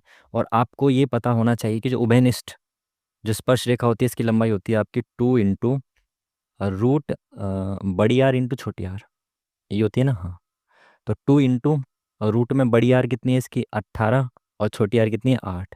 तो 18 × 144, तो 144 किसका रूट होता है, 12 का। तो 2 × 12 24। Option number C is the correct answer. चलिए नेक्स्ट क्वेश्चन। इंग्लिश में देखें फिर हिंदी में देखें। कौन सी कंपनी भारत में एआई और क्लाउड इंफ्रास्ट्रक्चर के विस्तार के लिए $3 बिलियन का निवेश करने वाली है? ये होता है आपके मॉक का फायदा। ये पिछले मॉक में आई थिंक 15 20 दिन पहले हमने जो मॉक लगाया था उसमें आया था, जिसमें हमने गूगल लगाया था तुक्का, जो कि गलत गया था। बट उस समय पे अगर आपने उसका एनालिसिस किया होगा मॉक का, तो आपको पता हो गया होगा कि ये जो था, इसका सही आंसर था माइक्रोसॉफ्ट। माइक्रोसॉफ्ट ने भारत में एआई और क्लाउड इंफ्रास्ट्रक्चर के $3 बिलियन का निवेश किया है। ठीक है, पता मुझे भी नहीं था उस वक्त, लेकिन मॉक में आया था। फिर दोबारा सेम क्वेश्चन आ गया, इसलिए हम इसको कर पा रहे हैं। चलिए। नमन बिंदु पी से दक्षिण की दिशा में चलना शुरू करता है, तो ये पी से दक्षिण दिशा में चलना शुरू करता है। 4 किलोमीटर चलने के बाद बिंदु क्यू से बाएं मुड़ता है, तो 4 किलोमीटर चलने के बाद वो क्यू पे पहुंचा और वहां से वो दाएं बाएं मुड़ता है, कितना चलता है, 5 किलोमीटर चलता है। फिर बिंदु आर से, तो यहाँ आर पे पहुंच गया, आर से फिर बाएं मुड़ता है और 6 किलोमीटर चलता है, तो 6 किलोमीटर भाई इससे आगे निकल जाएगा। ये 4 किलोमीटर है ना, तो यहाँ से आगे चला जाएगा ये 6 किलोमीटर। ठीक है। और फिर बिंदु एस, तो यहाँ एस पे पहुंच गया, एस से बाएं मुड़ता है तो दाएं बाएं बाएं मुड़ता है, और टी तक सफ़र 5 किलोमीटर। तो टी तक पहुंचने में जितना नीचे की लेंथ है ये 5 किलोमीटर, तो ये भी 5 ही होनी चाहिए। बिल्कुल ठीक है। पी और टी के बीच की दूरी, तो पी टी यहाँ पे पहुंच गए, तो पी और टी के बीच में कितनी दूरी होगी, ये 4 है तो ये भी 2 हो जाएगा ना, तभी तो ये दोनों बराबर होंगे 6। तो option number C is the correct answer. चलिए नेक्स्ट क्वेश्चन। 50वां क्वेश्चन आ गया हमारी स्क्रीन पर। क्वेश्चन मार्क पे क्या आएगा ये पूछ रहा है। तो इसमें -2 +2 -2 प्लस 14 दूनी 28 -1 27 दूनी 54 -1 53 दूनी 106 -1 105। डबल सीरीज आपको दिख गई, ये आपकी प्रैक्टिस से आएगा, आपको देखते पता लग रहा है कि 14 दूनी 28 -1 27 दूनी 54 -1 12 दूनी 24 +1 25 दूनी 50 +1 एक में +1 × 2 +1 एक में × 2 -1। तो 53 दूनी 106 -1 105 इज दी करेक्ट आंसर। चलिए नेक्स्ट क्वेश्चन हिंदी में। निम्नलिखित में से कौन सा राष्ट्रीय उद्यान सैटेलाइट फोन का उपयोग करने वाला देश का पहला पार्क बन गया है। इसमें तो लॉजिकल गैस भी नहीं कर सकते, करंट अफेयर का पता नहीं है, बाद में देखते हैं इसको, है ना। हिंदी में हो जा भाई। चलिए नेक्स्ट नेक्स्ट क्वेश्चन। भारत के संविधान की 9वीं अनुसूची को किसके द्वारा जोड़ा गया था। तो 9वीं अनुसूची भूमि सुधार से रिलेटेड पहले ही संविधान संशोधन से 1951 में जोड़ दी गई थी। ठीक है, बहुत सारे केसेस हुए थे भूमि सुधार को लेकर, आपको पता होगा। केशवानंद भारती केस भी इसका अंत था, मतलब उस, खैर ये बाद में डिस्कस करेंगे। ये है अनुपात 3 संख्याओं का, उनका एलसीएम इतना दे रखा है, एचसीएफ बताना है। तो भाई देखो, हर एक ये रेशियो दे रखा है, तो इन सब में कुछ एक कॉमन चीज़ होगी, है ना। इसमें 8 में भी एक्स एक कॉमन होगी, रेशियो में ये तो होता है सब में एक कॉमन चीज़ होगी जो हमने हटा दी, छोटा कर दिया इसको। तो ये जो कॉमन है नहीं, ये एक्स, यही इनका एचसीएफ होता है जो सब में कॉमन है। ठीक है, तो एलसीएम कैसे निकालते हैं, देखो एचसीएफ तो हो गई होगा, जो सब में कॉमन है एक्स आ गया, इंटू 3 लिख सकते हो, 8 लिख सकते हो, 8 लिख सकते हो, 15 लिख सकते हो क्या, नहीं नहीं 15 नहीं लिखना, क्योंकि 3 तो ऑलरेडी लिखा हुआ है हमारे पास, तो अब बचा कितना, 5। 15 को पूरा नहीं उतारना, इसमें 15 जब हम यहाँ लिख देंगे तो 3 2 बार आ जाएगा ना, 3 तो ऑलरेडी मैंने लिख रखा है, तो 15 का केवल 5 लिखना है। ठीक है, बराबर कितना दे रखा है, 8 2 8 0। ठीक है, कितना हो गया, 8 5 40 4 3 12, तो 120 हो गया, ये नीचे आ गया, यहाँ से ये खत्म, तो एक्स की वैल्यू आ गई, ये इससे खत्म, 12 5 60 12 6 72, तो 12 6 72, 10 इधर गया, 12 निम्मा 108, 69 option number D is the correct answer. Next question English में देखें और फिर हिंदी में देखें। संत नरहरि तीर्थ की प्रतिमा सिमाचलम मंदिर में खोजी गई, यह मंदिर कहाँ स्थित है, सिमाचलम। देखते हैं बाद में, देखते हैं, इसको अभी पता नहीं है इसके बारे में कुछ। इंग्लिश हिंदी। निम्नलिखित में से कौन सा देश पूर्व सोवियत संघ का हिस्सा नहीं था। सोवियत संघ का हिस्सा नहीं था, जॉर्जिया और रूस तो थे, मोल्दोव और आई थिंक ये पीवाईक्यू में आया हुआ है, शायद ये एनटीपीसी में ही आया था, आई थिंक फिनलैंड होगा इसका, आई थिंक आंसर शायद। इंग्लिश हिंदी। ये क्या दिख रहा है भाई, लॉजिक 7 या 21 +4, लो क्या लॉजिक देते हैं, × 3 +4, तो × 5 होना चाहिए ना, × 3 +4 × 5 होना चाहिए, तो 25 पंजे 125, और +6 होना चाहिए, तो 125 +6 131, बिल्कुल ठीक है। बहुत इजी सी सीरीज दे दी आपको, और ये इजी आपको तभी लगेगी जब आप बहुत सारी प्रैक्टिस कर लोगे। इंग्लिश हिंदी। पीयूष ग्रंथि द्वारा निम्नलिखित में से कौन सा हार्मोन स्रावित नहीं किया जाता है। थायराइड प्रेरक हार्मोन, ये तो किया जाता है पीयूष ग्रंथि द्वारा। प्रोलैक्टिन, ये भी किया जाता है। वैसोप्रेसिन और सोमाटोस्टेटिन, सी और डी में से एक होना चाहिए, इसको भी देखते हैं अभी, है ना, पहले आगे बढ़ते हैं नहीं तो टाइम कम रह जाता है। WTO विश्व व्यापार संगठन की स्थापना कब की थी, 1995 में। ठीक है, इजी क्वेश्चन। इंग्लिश में देखें, हिंदी में देखें। क्लाउड सेक की थ्रेड लैंडस्केप रिपोर्ट के अनुसार 2022 में भारत किस क्षेत्र पर साइबर हमलों का सबसे अधिक प्रभाव पड़ा। साइबर हमलों का सबसे अधिक प्रभाव किस क्षेत्र पर पढ़ा। तो आई थिंक यार बैंकिंग क्षेत्र पर ज़्यादा पढ़ना चाहिए ना, तो फ्रॉड जब भी तो मतलब फ्रॉड करने का कुछ फ़ायदा तो होना चाहिए। अब वो शिक्षा पे फ्रॉड करेगा ही क्या। तो आई थिंक बैंकिंग पे सबसे ज़्यादा होगा। मुझे पता नहीं है इस रिपोर्ट के बारे में, बट मैं एक लॉजिकल गेस कर रहा हूँ, ठीक है। चलिए इंग्लिश हिंदी। कौन सा भारतीय हवाई अड्डा दुनिया का पहला पूर्ण सौर ऊर्जा संचालित, ये है आपका कोचीन, ऑप्शन नंबर डी। ये बहुत फेमस न्यूज़ में रहा। इंग्लिश हिंदी। 21 इससे रिलेटेड है तो 29, तो 21 23 का क्यूब मतलब +2 का क्यूब 29, और +2 यानी 31 का क्यूब 961, ऑप्शन नंबर बी। ठीक है, +2 का क्यूब दे रखा है। हाँ इसमें क्या पूछा है भाई, HTTPS में एस का क्या मतलब होता है। HTTP hyper text transfer protocol secure, तो एस का मतलब होता है सिक्योर। चलिए इंग्लिश हिंदी। A+B का न्यूनतम मान ज्ञात कीजिए यदि ये संख्या जो है 88 से विभाजित है। 88 से है तो देखो 8 और 11 दोनों से होगी, और मिनिमम मान बताना न्यूनतम। तो यहाँ पे पहले तीन संख्याओं को देखना है ना, 8 से भी डिविजिबल है या नहीं। 8 का डिविजिबिलिटी रूल यही तो कहता है लास्ट की तीन संख्याएं 8 से विभाजित हों, बिल्कुल। तो एक ही मिनिमम वैल्यू में 0 रख सकता हूँ, तो 8 से कटेगा क्या, नहीं। फिर एक रख सकता हूँ, 8 से कटेगा क्या, नहीं। फिर दो को रख सकता हूँ, 8 से कटेगा क्या, 8 एकम 8 × 24, तो एक ही मिनिमम वैल्यू हो जाएगी 2। अब देखो इसको 11 का चेक करना है ना, अब डिविजिबिलिटी रूल 11 का चेक करो, तो 8 4 12, 12 + b + 2 14, तो 14 + b एक साइड का। अब एक छोड़ के यहाँ देखना है, 2 और 5 7, और 7 और 7 14, तो 14। यहाँ पे मैंने 2 माना ना, 2 और 5 7, 7 14, 14 आ गया ये। और ये कितना था, 4 और 8 12, 12 14, ठीक है। 7 5 12 और 2 14, ठीक है। तो मिनिमम मान बी का क्या रखना चाहिए भाई, बी का अगर मैं मिनिमम मान 0 रख दूँ तो इनका डिफरेंस 0 आ जाएगा, बिल्कुल ठीक है। तो A+B क्या हो जाएगा, A 2 है और B 0 है, तो 2 और 0, ठीक है। चलिए इंग्लिश आ जाए भाई, इंग्लिश इंग्लिश हिंदी, ठीक है। आगे क्या है बताना है, तो सबसे पहले वही सेम चीज़ें, पहले से पहले वाली सीरीज़ का लॉजिक देखें और फिर दूसरी वाली सीरीज़ का ऐसे चलना है। TUVWX, तो एक्स इसमें नहीं है, ख़त्म। RSTUV, तो वी किसमें, इसमें नहीं है, इसमें नहीं है, वी इसमें है केवल, तो option number D is the correct answer. आगे चेक ही क्या करना, चेक करना चाहते हो कर लो, STUVW, ठीक है जी। चलिए इंग्लिश हिंदी। एथेनॉल के एक मोल का द्रव्यमान क्या है। एथेनॉल के एक मोल का द्रव्यमान आई थिंक ये PYQ का ही था शायद, 36 या 46, 36 या 46 में से एक है, अभी देखते हैं, लेट्स सी, है ना, बाद में देखते हैं, अभी पहले जो आता है उसको कर ले। संयुक्त राष्ट्र परिषद में कितने अस्थायी सदस्य होते हैं। अस्थायी होते हैं 10, और 5 होते हैं स्थायी सदस्य, ठीक है। इंग्लिश हिंदी। कौन सी पीटी उषा की आत्मकथा है, गोल्डन गर्ल, ठीक है। Playing it my way, the race to my life, sunny days, बहुत इजी तीनों, आपको पता होगी, ठीक है। चलिए इंग्लिश हिंदी। लोकसभा और राज्यसभा की संयुक्त बैठक की अध्यक्षता कौन करता है, लोकसभा के अध्यक्ष, ठीक है। चलिए इंग्लिश में हिंदी में बोला गया इसने, मंगलवार को पंखों के उत्पादन सप्ताह के दौरान पंखों के कुल उत्पादन का कितना प्रतिशत है।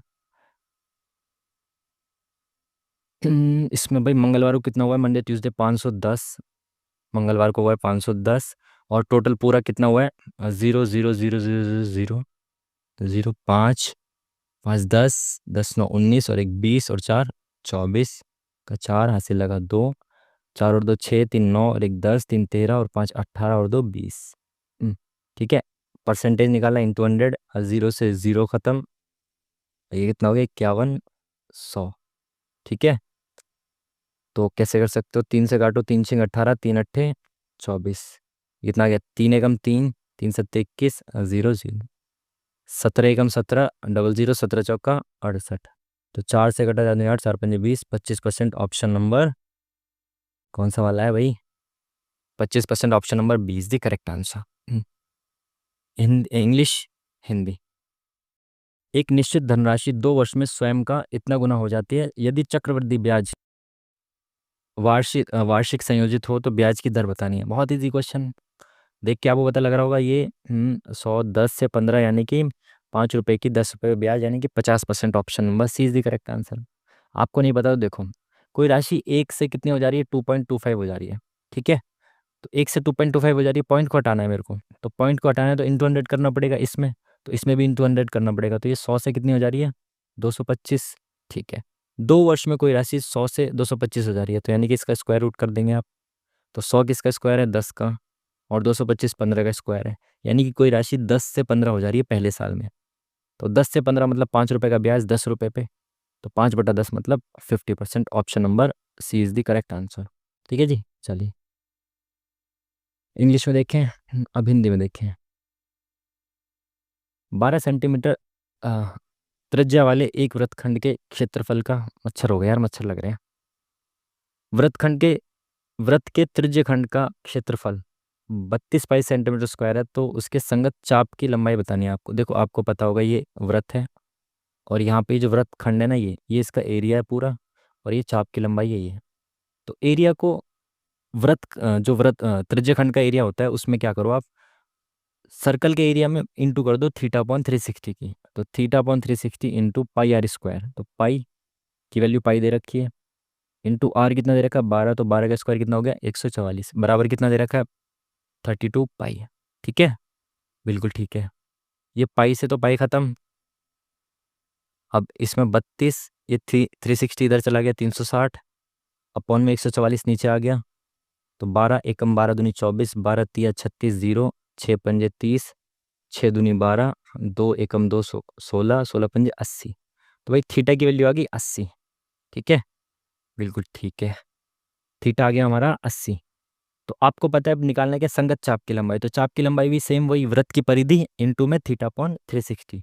तो थीटा 80 अपॉन में 360, और वृत्त की परिधि क्या होती है 2 पाई आर, तो इंटू 2, पाई की वैल्यू दे रखी है, हाँ पाई में दे रखा, पाई इंटू आर कितना है 12, ठीक है। तो 12 से काटा इसको, पहले 0 से 0 खत्म, तो 12 तिया 36, 3, तो ये कितना हो गया 8 दूनी 16/3 पाई। तो option number 1 is the correct answer. चलिए नेक्स्ट क्वेश्चन, जल्दी जल्दी से बढ़ते हैं आगे। इंग्लिश हिंदी। एक कार 7 घंटे में यात्रा पूरी करती है, यह आधी दूरी को 40 किलोमीटर प्रति घंटे से और शेष आधी दूरी को इतने घंटे से तय करती है, कुल दूरी बतानी है। बार बार आने वाला क्वेश्चन, जब इस तरीके से बोले कि आधी दूरी इतनी की स्पीड से, आधी दूरी इतने की स्पीड से, मतलब सेम सेम दूरी ट्रैवल कर रही है और टोटल 7 घंटे ट्रैवल कर रही है, तो मेरे को ये पता चल जाए कि एवरेज स्पीड क्या है उसकी डिस्टेंस ट्रैवल करने में। तो एवरेज स्पीड जब बराबर बराबर डिस्टेंस ट्रैवल किया जाता है तो एवरेज स्पीड होती है 2ab अपॉन में a+b, ठीक है। तो 2 इंटू ए बी कितना है 40 और 60, तो 40 इंटू 60 अपॉन में a+b कितना हो गया 100 हो गया। तो 2 0 से ये वाली 2 0 गई, तो कितना गया 6 चौक 24 दूनी 48। तो भाई एवरेज स्पीड, उसकी जो स्पीड है ना वो 48 है। तो 7 घंटे तक वो एवरेज 48 की स्पीड से चलता है। तो डिस्टेंस कितना होता है स्पीड इंटू टाइम, तो 7 8 56, 5 7 चौक 28 और 5 33। Option number C is the correct answer, ठीक है जी। चलिए नेक्स्ट क्वेश्चन, इंग्लिश में देखें इसको, अब हिंदी में देखें इसको। 1/x⁻a-3, तो x⁻6 है बराबर, तो a का मान बताना है। तो 1/x⁻a, तो अगर मैं इसको ऊपर ले जाता हूँ, तो ये x की पावर कितनी हो जाएगी,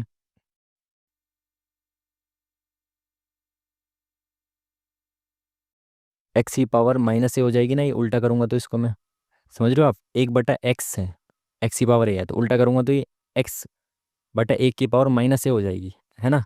और ऊपर कितना है -3 है, डिवाइडेड बाय x की पावर -1 की पावर 3a। तो ये कितना हो गया x की पावर, ये तो माइनस माइनस प्लस का 3a, है ना, ये हो गया ना, बिल्कुल, डिवाइडेड बाय x की पावर माइनस का 3a, ठीक है। तो डिवाइड में क्या होता है, जब बेस सेम होता है तो पावर माइनस हो जाती है, तो 3a माइनस 3a, लेकिन ये माइनस का 3a है, ठीक है। तो x की पावर कितनी हो गई 3a माइनस माइनस प्लस, तो x की पावर हो गई 6a, और बराबर कितना दे रखा है x की पावर 6। तो एक a की वैल्यू कितनी हो गई 1, तो a की वैल्यू ऑप्शन नंबर सी, ठीक है।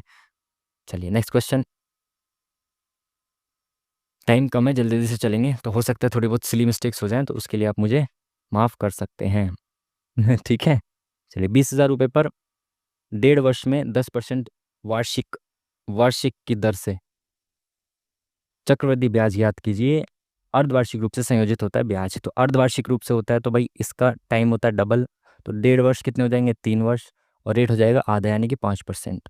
तो 5% है रेट, 5% मतलब 5/100, तो ये कितना हो गया, 1/20। तो राशि कितनी हो जा रही है, 20 से 21 हो जा रही है। ठीक है, 20 से 21 हो जा रही है। 3 सालों तक ये प्रोसेस चल रहा है। तो 20 का क्यूब कितना होता है, 2 दूनी 4 दूनी 8,000। ये कितनी हो जा रही है, 21 का क्यूब क्या होता है, 9261। ये होता है ना, हाँ यही होता है। तो राशि इससे ये होगी, पूछा गया इसने संयोजित होता है।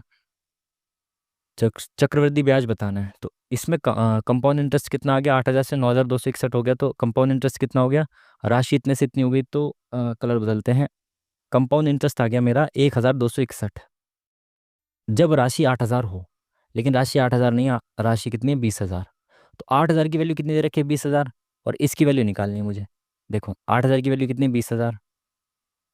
तो एक की वैल्यू कितनी होगी, 20,000/8। 1 यूनिट की वैल्यू आ गई, निकालनी कितनी है, 1,261 यूनिट की वैल्यू निकालनी है। देखो 3 से ये 3 खत्म, बिल्कुल खत्म। अब किससे काटेंगे इसको, नहीं काट सकते ना, 2 से काटते हैं, 2 चौक 8, 2 एकम 2, 0। तो 1,261, 0/4 से काटना है इसको। तो 4 तिया 12, 4 एकम 4, 4 पंजे 20, 4 दूनी 8, 4 पंजे 20, 3152। Option number B is the correct answer. ठीक है, आई होप कि आप समझ पा रहे होंगे इंग्लिश और हिंदी। चलिए, क्या बोला इसने कि 6 घोड़ों की संख्या ABCDEF एक घुड़दौड़ में भाग ले रहे हैं। रेस ट्रैक पर घोड़ा सी अपने निकटतम पड़ोसियों के रूप में ए और ई के बीच खड़ा है। अब ए और ई दाएं बाएं कौन है पता नहीं, घोड़ा डी किसी भी अंतिम छोर पर नहीं है, ठीक है। घोड़ा बी घोड़े ई के ठीक दाएं खड़ा है। अब पता चल गया जो घोड़ा बी है वो ई के ठीक दाएं खड़ा है, बी।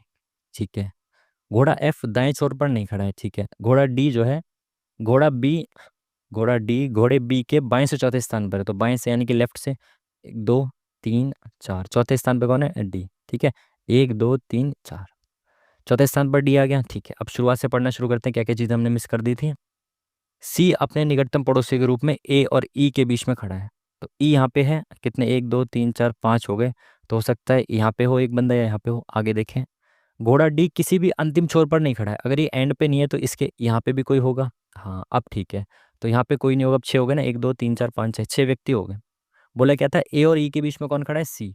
तो ई अगर यहाँ पे तो ए यहाँ पे होगा, और इनके बीच में सी यहाँ पे होगा। ठीक है, घोड़ा डी किसी भी अंतिम छोर पर नहीं है, ठीक है। बी ई के ठीक दाएं, ठीक है ठीक है ठीक है। तो एक बच्चा कौन, ये पूछा गया इसने, सभी घोड़ों का मुख उत्तर की दिशा में है, कौन सा घोड़ा अंतिम बाएं छोर पर खड़ा है। तो यहाँ पे कौन खड़ा है जो अभी तक नहीं बैठा, तो ABCDEF। एफ नहीं बैठा ना, तो एफ यहाँ खड़ा होगा। तो option number C is the correct answer. चलिए नेक्स्ट क्वेश्चन। इंग्लिश में देख लो भाई, हिंदी में देख लो। चित्रकार, वकील और गायक। मैंने बार बार आपको बताया एक चीज कि ये जो डायग्राम है ना, वेन डायग्राम, इनमें अगर 3 ऐसी चीजें दे रखी जो एक ही व्यक्ति हो सकता है, एक व्यक्ति चित्रकार हो सकता है, और चित्रकार होने के साथ साथ वकील भी हो सकता है, गायक भी हो सकता है। बिल्कुल 3 चीजें हो सकता है ना एक व्यक्ति, क्यों नहीं हो सकता, बिल्कुल हो सकता है। तो इसका ये वाला डायग्राम बनता है, यार मच्छर काट रहे हैं भाई। इसका इसका ये वाला डायग्राम बनता है हमेशा जब एक आदमी तीनों चीजें हो सकता है ना, तो ये बनता है, सीधी सी बात। आगे बढ़ते हैं, इंग्लिश हिंदी। नीचे दिए गए एक भिन्न है, मतलब ऑड वन आउट छांटना है, HDFC bank, yes bank, axis bank, SBI bank. तो भाई SBI अपना गरीबों का बैंक है या अमीरों के है, मतलब ये SBI जो है ये अपना सरकारी बैंक है, बाकी 3 जो है प्राइवेट है। तो ऑप्शन नंबर डी ही मुझे अलग लग रहा है। डैश एक शॉर्टकट की है जिसका उपयोग अक्सर विंडो में डॉक्यूमेंट को बंद करने के लिए किया जाता है।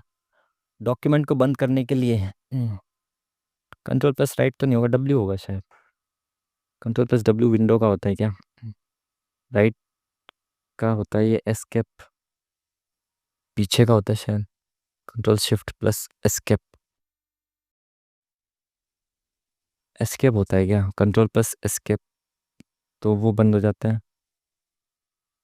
डॉक्यूमेंट को बंद करने के लिए। तो एस्केप से बैक होता है ना शायद, तो एस्केप नहीं होगा, आई थिंक W होना चाहिए, control plus W। Let's see. English में देखें जल्दी से और फिर हिंदी में देखें। डैश को फारसी में रज़्मनामा उसको महाभारत को अनुवादित किया था, किसने किया था भाई? ये किया था अकबर ने, और महाभारत को रज़्मनामा में अनुवादित कराया गया था, ठीक है, अकबर के द्वारा। इंग्लिश में देखें और फिर हिंदी में देखें। आयुर्वेदिक चिकित्सकों के लिए विकसित एआई आधारित पल्स डायग्नोस्टिक टूल का नाम क्या है? बिल्कुल भी नहीं पता। इसको इंग्लिश में देख लो भाई और फिर हिंदी में देख लो। आज मच्छर नहीं मानेंगे भाई, मुझे पूरा उधेड़ देंगे आज मच्छर। ए बी सी डी एक चतुर्भुज है। ए बी सी डी एक क्या है? चतुर्भुज है, ठीक है। ए बी सी और डी। ए बी कितना है? 5 सेंटीमीटर, और सी डी कितना है? 8 सेंटीमीटर। कौन ए और डी का योग? तो ए और डी का योग कितना है? 180 है। इस चतुर्भुज का नाम क्या है? ऊपर वाली छोटी भुजा, नीचे वाली बड़ी भुजा है। और ये जो साइड के एंगल 180 किस में होते हैं भाई? ये होते हैं अपने समलंब में, है ना, समलंब में होते हैं साइड के एंगल दोनों, इनका योग होता है 180। इन दोनों का 180 है, इन दोनों का भी 180 होता है। तो आई थिंक ये समलंब होना चाहिए, बाकी तो देख लेंगे। इंग्लिश और हिंदी। भारतीय राष्ट्रीय कांग्रेस के पहले मुस्लिम अध्यक्ष कौन थे? बदरुद्दीन तैयब जी। ये तो आपको पता होगा, इजी क्वेश्चन, बार बार पूछा जाता है, ठीक है। भारत और संयुक्त अरब अमीरात के बीच संयुक्त सैन्य अभ्यास डेजर्ट साइक्लोन 2024 कहाँ आयोजित किया गया था? देखो, मेरे को करंट अफेयर का बिल्कुल कुछ नहीं पता, लेकिन ये मैंने अभी मॉक लगाया था ना, आई थिंक आपके सामने ही किसी मॉक में ये आया हुआ क्वेश्चन है। तो डेजर्ट साइक्लोन जो था वो है अपना राजस्थान में हुआ था ये, ठीक है। इंग्लिश में देखें, अब हिंदी में देखें। Triangle A B C. तो ए बी सी एक ट्रायंगल बनाना है भाई, ट्रायंगल बन गया। तो A B C, triangle ABC में डी बी सी का एक ऐसा बिंदु है, डी जो है वो बी सी पर एक ऐसा बिंदु है डी, कि ए डी को मिलाने वाली रेखा, तो ए और डी को जो मिलाने वाली रेखा है, एंगल ए को समद्विभाजित करती है, यानी कि ये जो है इसको बराबर भागों में बांटता है दो, ये एंगल बराबर है, ठीक है। एंगल ए को समद्विभाजित करती है, ठीक है। यदि बी डी और बी सी की लंबाइयाँ 4 और 10 है, बी डी यानी कि इसकी, और बी सी यानी इस पूरे की 10 है, तो डी सी की 6 हो गई। अब आपको एक थ्योरम याद होनी चाहिए ट्रायंगल में, ये जो ये होता है ना, एंगल बाइसेक्ट, एंगल बाइसेक्टर जो होता है, ये जिस रेखा पे पड़ता है उसको जिस रेशियो में विभाजित करता है ना, उस ट्रायंगल की सारी भुजाएं जो होती हैं उसी रेशियो में विभाजित होती हैं, साइड वाली भी, सॉरी। पूछा क्या इसने? ए बी और ए सी का रेशियो, देख रहे हो आप, यही क्वेश्चन पूछे जाते हैं पीवाई क्यू के बार बार। तो इसमें किस रेशियो में इसको डिवाइड किया है इसने? 2 और 3। तो इन भुजाओं का रेशियो भी 2 और 3 ही होगा, तो ऑप्शन नंबर ए बी और ए सी का पूछा है ना, तो 2 और 3, option number A is the correct answer, ठीक है। चलिए, क्वेश्चन मार्क की जगह पे क्या है ये बताना है। तो डी से G, D E F G +3, G H I J +3, J K L M, तो एम +3 पे ही आएगा, लो बताओ, इतने इजी क्वेश्चन दे रहे हो। 3 ऑप्शन में एम है ही नहीं, एक ही ऑप्शन में शुरुआत में एम है, तो एम एन ओ पी आएगा, बिल्कुल ठीक है। तो एक ही ऑप्शन है जिसमें एक सी आपको पता चल गया, देखो एलिमिनेट कर दिया आपने। चलिए, इंग्लिश देखें, हिंदी देखें। 14 किलो द्रव्यमान और 28 मीटर, भाई ये सब मुझे नहीं आते बिल्कुल भी, ये मैं क्लास में भी छोड़ देता था 9th 10th में। हिंदी इसमें क्या है भाई, क्या बताना है? माध्य बताना है। तो माध्य बराबर क्या होता है भाई? फ्रीक्वेंसी वगैरह देखो, सिग्मा एफ एक्स अपॉन में सिग्मा एफ, ये आपको पता है ना। तो भाई एफ एक्स करना पड़ेगा पहले, तो 5 × 15 और 10 × 5 = 50, और प्लस 50 है, 15 × 6 = 90, प्लस 20 × 2 = 40, प्लस 25, और 30 × 3 = 90, अपॉन में सिग्मा एफ। तो सिग्मा सिग्मा का मतलब, तो सिग्मा का मतलब होता है जोड़। तो 3 और 5 8, 8 6 14, 15 16, 17 और 3 20, नीचे आएगा 20, ठीक है। तो अब ऊपर वालों को जोड़ना है, तो ये जोड़ते हैं, देखो, है ना। तो 9 और 5 14, 15 155, 155, 160, 170, 180, 220, 280, 220 और 80, 310/2। तो ये कितना हो गया? 2 × 1 = 2, और 2 × 5 = 10, और 2 × 5 = 10, तो 15.5, ऑप्शन नंबर बी सही जोड़ा है ना मैंने। 5 और 5 10, 0, एक आ गया, 9 1 10, 2 12, 8 16, 16 4 20, 5 25, 30, और 1 31, option number B is the correct answer, ठीक है जी। चलिए नेक्स्ट क्वेश्चन। किस पंचवर्षीय योजना के दौरान मिश्रित अर्थव्यवस्था को अपनाया गया था? पीवाईक्यू ऑलरेडी मैं अपनी वीडियो में भी करा चुका हूँ इसको, जो मेरी पीवाईक्यू की वीडियो थी ना, जिसमें मैंने डिटेल में आपको पंचवर्षीय योजनाओं के बारे में बताया, तो इसमें ये क्वेश्चन भी मैंने आपको बताया था। तो किस योजना में था ये? सेकंड वाली में। मिश्रित अर्थव्यवस्था सेकंड पंचवर्षीय योजना में हमने अपनाया था। इंग्लिश, हिंदी।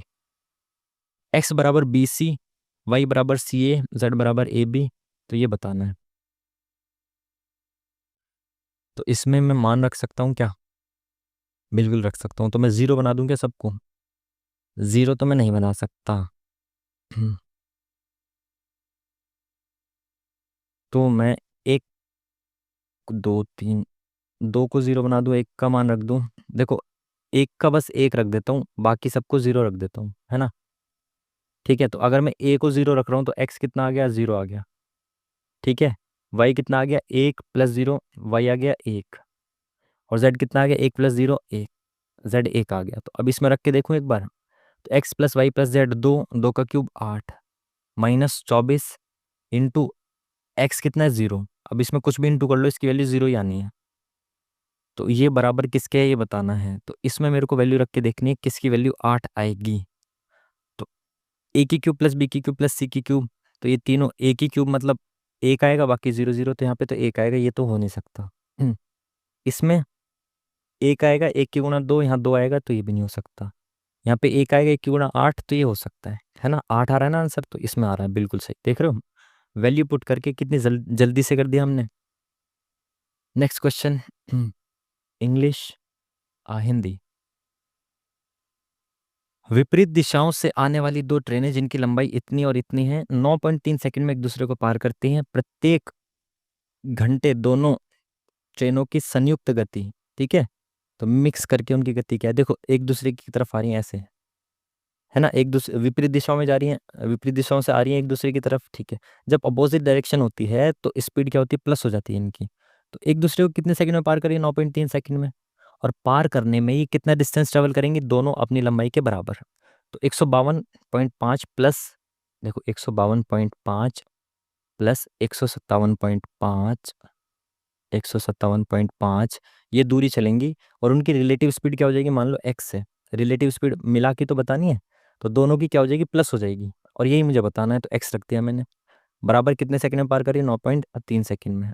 तो इनको जोड़ो तो कितना हो जाएगा? ये 7.5, और ये ढाई इधर आ गया, तो 10, तो 150, 300, 310 हो गया, ठीक है। तो ये हो गया 310 ऑप्शन, सॉरी, ये इधर एक्स चला गया और ये 9.3 इधर आ गया, और पॉइंट हटा के ऊपर एक जीरो बढ़ा दिया, तो 31 एकम 31 और 31 तिया 93, तो 100/3। तो क्या है हमारा? 100/3। दोनों की मिक्स करके स्पीड है 100/3 मीटर प्रति सेकंड, है ना? और तो मुझे किलोमीटर प्रति घंटा में बतानी है, तो इनटू क्या करना पड़ेगा? 5/18? नहीं, छोटे से बड़े पे जाना है तो पहले बड़ा और फिर नीचे छोटा। तो 5 दूनी 10, 0, 3 6 18, 6 दूनी 12, option number D is the correct answer, 120। ठीक है ना? चलिए नेक्स्ट क्वेश्चन, इंग्लिश में देखें, अब हिंदी में देखें। एक व्यक्ति 2160 रुपये में दो पंखे खरीदता है। एक पंखे को 15% के लाभ पर और दूसरे पंखे को 9% की हानि पर बेचकर पूरे लेन देन में ना तो लाभ हुआ ना ही हानि हुई। प्रत्येक पंखे का क्रय मूल्य बताना है। 2160 रुपये में उसने दो पंखे खरीदे। अगर मैं मान लूं कि एक पंखा एक्स में खरीदा तो दूसरा वाला 2160 माइनस एक्स में खरीदा होगा, जो कि बहुत लंबा मेथड हो जाता है। मैं ऐसे नहीं करूंगा। मेरे को पता है एक पंखे पे 15% का लाभ हुआ है, तो एक पंखे की वैल्यू होगी 115%, है ना? बिल्कुल। परसेंट क्यों लगा रहे हो? 115 कर देते हैं। और दूसरे वाले पंखे को मैंने 9% की हानि पे, यानी कि 91% पे बेचा। ठीक है, ओवरऑल उसको ना तो लाभ हुआ ना हानि हुआ, मतलब उसमें ओवरऑल मिला 100%, ना तो लाभ ना हानि। अब इसमें से इसको घटाएं कितना आएगा? 15। इसमें से इसको घटाएं कितना आएगा? 100 में से ये गया तो आ गया 9। तो इनका रेशियो कितना आ गया? 3 तिया 9 और 3 पंजे 15। आपको पता है यहाँ पे जो इसका मूल्य होगा प्लस यहाँ पे जो इसका मूल्य होगा, ये नीचे इनका ही रेशियो आता है नीचे, है ना?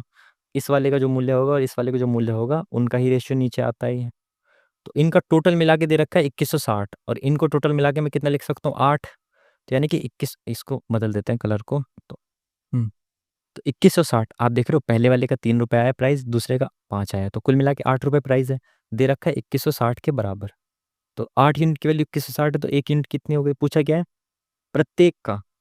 तो 1 यूनिट की निकाल लेते हैं पहले। तो 8 दूनी 16, 8 सत्ते 56, 270 आ गया। ठीक है, 1 यूनिट की वैल्यू। तो 3 की कितनी आ गई? 27 × 3 = 81, 810।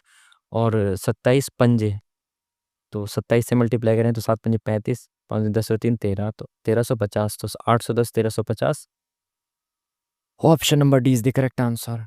Next question. आज टाइम हमारा थोड़ा सही से मैनेज हो पाया। निम्नलिखित मंदिरों में से किसी यूरोपीय नाविकों द्वारा ब्लैक पैगोडा, ये यूपीएससी के प्री में आया था शायद एक बार। ये नहीं पता कौन से साल आया था। जब मैं पीवाईक्यू देखे थे यूपीएससी के प्री के, तो उसमें आया था शायद एक बार। तो ब्लैक पैगोडा कहा जाता है भाई आपका कोणार्क मंदिर को। ठीक है, कोणार्क आपको पता है ना कहाँ पे है? सभी को पता होना चाहिए। इंग्लिश, हिंदी। पर्वत श्रृंखलाओं का उत्तर से दक्षिण की ओर क्रम, इसी दिन के लिए याद किया था मैंने ताकि क्वेश्चन आ जाए आपको।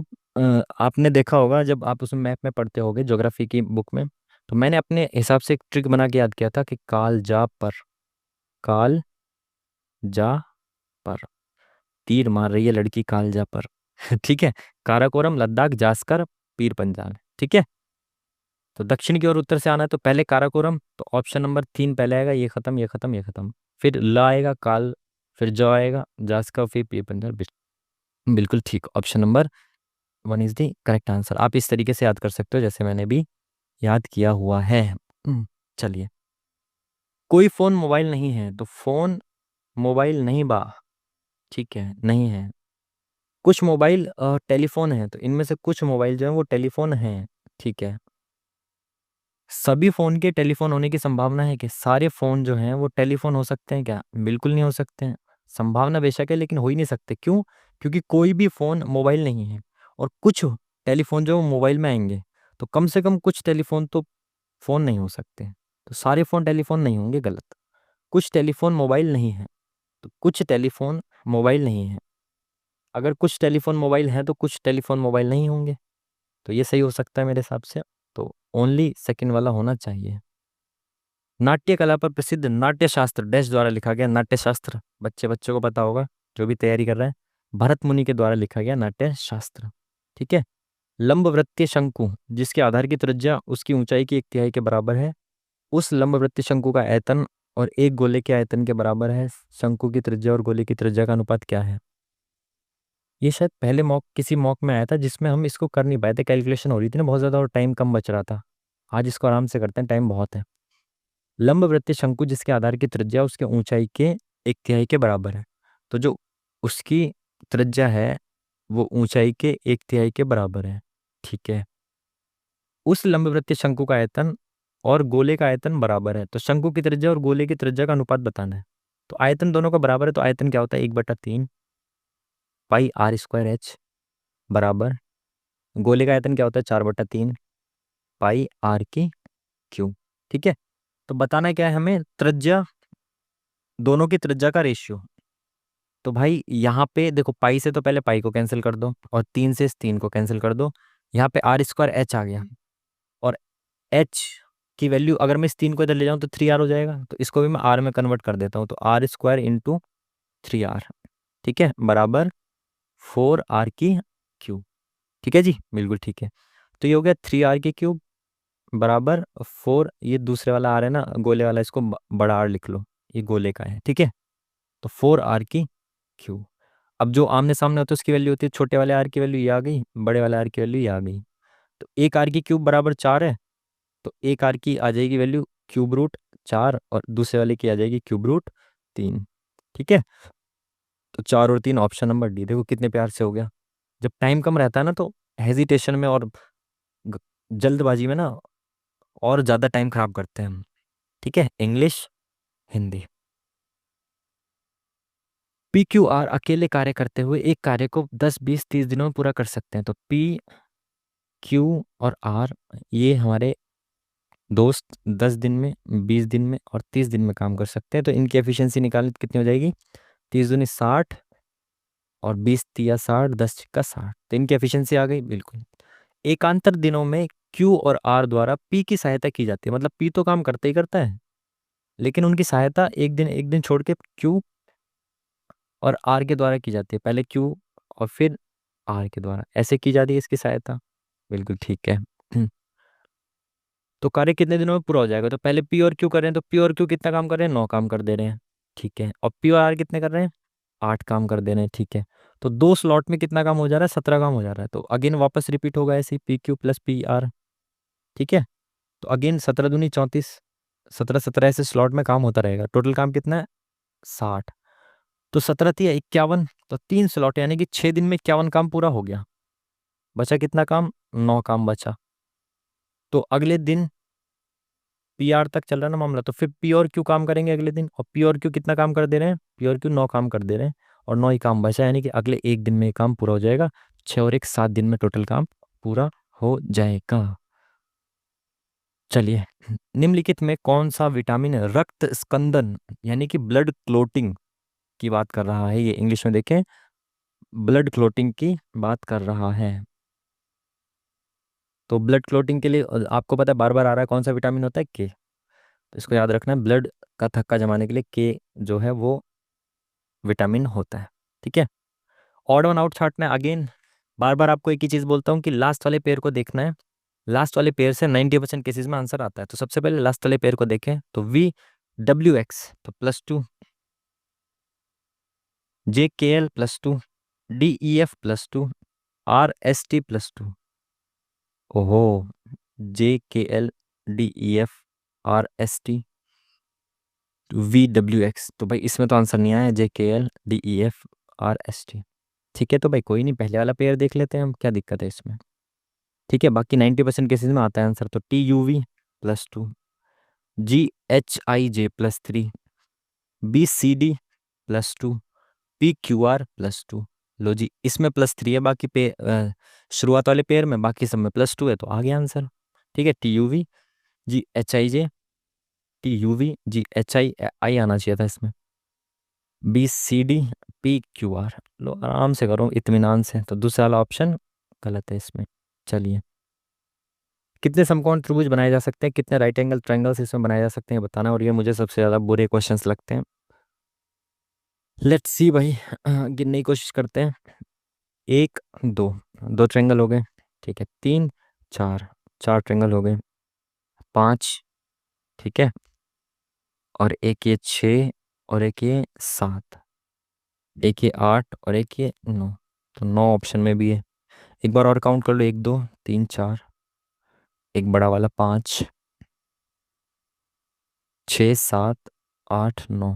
तो भाई 9 ही होंगे जब ऑप्शन में भी 9 दिख रहा है। तो option number B is the correct answer हमारे हिसाब से। लो भाई, आज टाइम से पहले ही हमने कर दिया कंप्लीट।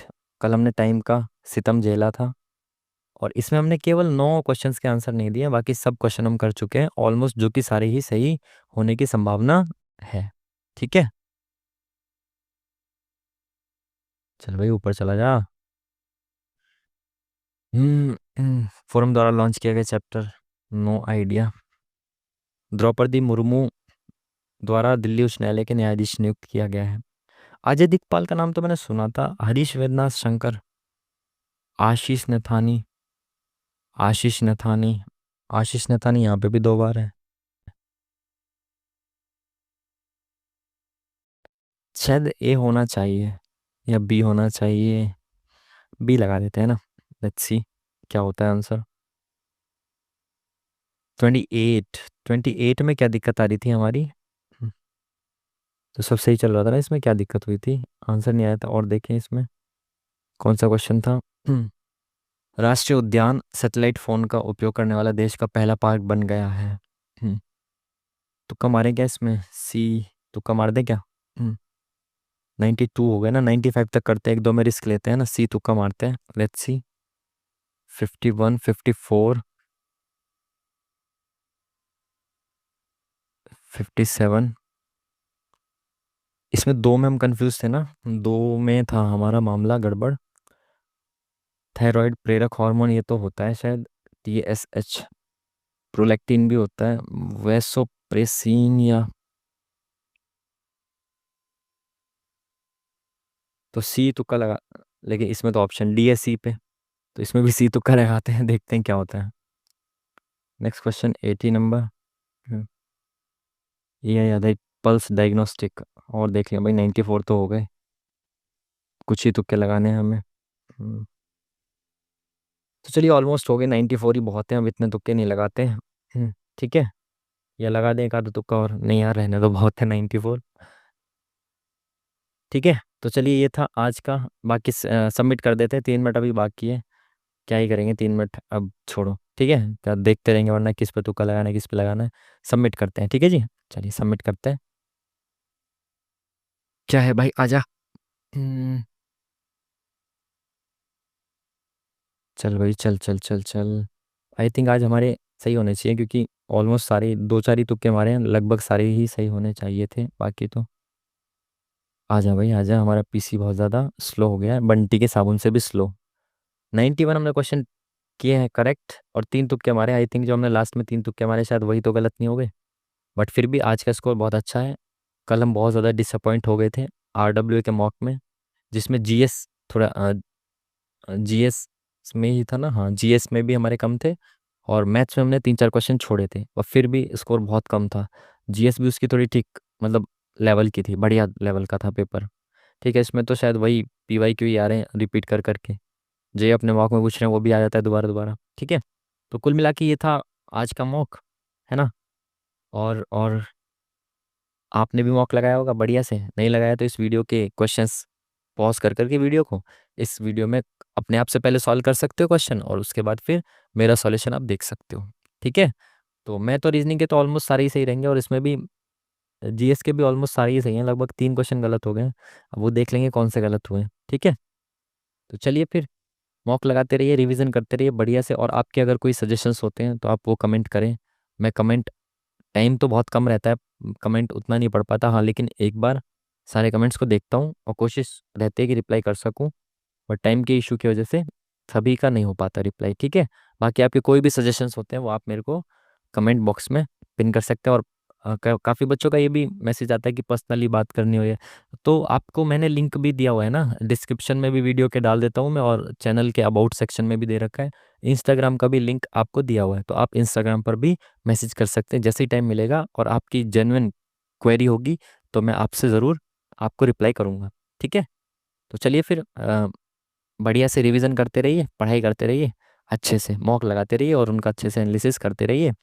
और ये आपके लिए तो है ही चैनल, इसके भी सॉल्यूशन देख के आप बढ़िया से अप्रोच अपनी मस्त करते रहिए। ठीक है, तो फिर मिलते हैं आपसे नेक्स्ट वीडियो में, तब तक के लिए थैंक यू वेरी मच, नमस्कार।